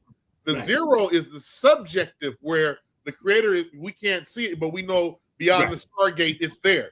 Right, exactly. It's 0. And it's ironic that all numbers from the sun being 0 to the 9th planet Pluto, 0 to 9. 0 to 9. In my book, I talk about the 0 to 9, everything emerging from 0. Wow. Because I've read books on the concept of 0, because a lot of people think it actually comes from India, but it's if you're going to build anything, you have to have a 0 point. So anytime we built any pyramids or any mound, we had to understand where the 0 point was. Period. So beyond India is a melanated country, but let's not just stay there. Yes, wow. Going. I'm sorry. We go. I don't want to. No, I love it. I love the talk of 0. We should do a whole show just talking about 0 itself, because that takes us to the back, full circle to what I said. We can talk about what's on the surface, and which is mainstream empirical evidence. What he said 1 to 10. And then we can also juxtapose that against what you teach and what Mansa Hercules teaches, and Dr. Phil Valentine, Bobby Hemmett, and we could talk about the what's more to it. So I would love to do that. I would love what's so funny, Nepal, that Chaldeans have 1 to 8 in their system, right? And Pythagorean has 1 to 9. But did you know the Nigerian system has 1 to 0? In their numerology system that was passed down from generation to generation. And you make me think of the that's in the code, right? With the 0, 1 with the But in numerology, 0 is the feminine, 1 is the masculine. So 0 and 1 is gonna make something. Exactly. I always think of 0. Produce. And 0 is the egg. 0 is the egg. And then of course the phallus would be the 1. Yeah. This is and then a 9 is both of them joined together. Don't let, we gotta go, y'all. This is too much. It's too much. Thank you. Thank you for having me on. I appreciate it. Peace and love. It's a pleasure. It was an honor. Thank you. All right, everyone. I'm going to go ahead and you can see your way out. Much love to you, King Simon. It's always a pleasure. Thank you. And yes, there you have it for your weekend. This turned out to be a great stream. I love it. Thank you so much for the audience being present. And I will leave you with just all of that. I won't even add anything else. Thank you so much. Thank you so much. Thank you so much. Until next time, let's see, what am I going to play? I won't play I usually, you know what? I don't have to play a song. I don't always have to play a song. If you guys don't want to hear one, yeah, I'll leave it without a song because that was just too awesome. It was just great. Not that the songs aren't awesome, but peace and love to everyone who's here, who joined in, listened. Peace to the darkest minds of the light. Peace to King Simon's audience. Mansa Hercules audience, and of course, all of it together is the House of Consciousness, Sonnetter Studios audience. Because you know, Sonnetter birthed us all, so we got to give him his flowers. But let me go ahead and end this, and you guys head over there if you want to hear about basketball. It probably went from basketball to talking about the Bible, to be honest, knowing Sonnetter. He probably started out talking about March Madness and the basketball, and he's probably right now about this time on the third hour mark, arguing about if God is evil. So going over there and watch his stream if you'd like. If you're not going to, though, have a great evening. Have an awesome weekend. Peace and love. Peace, Suntan.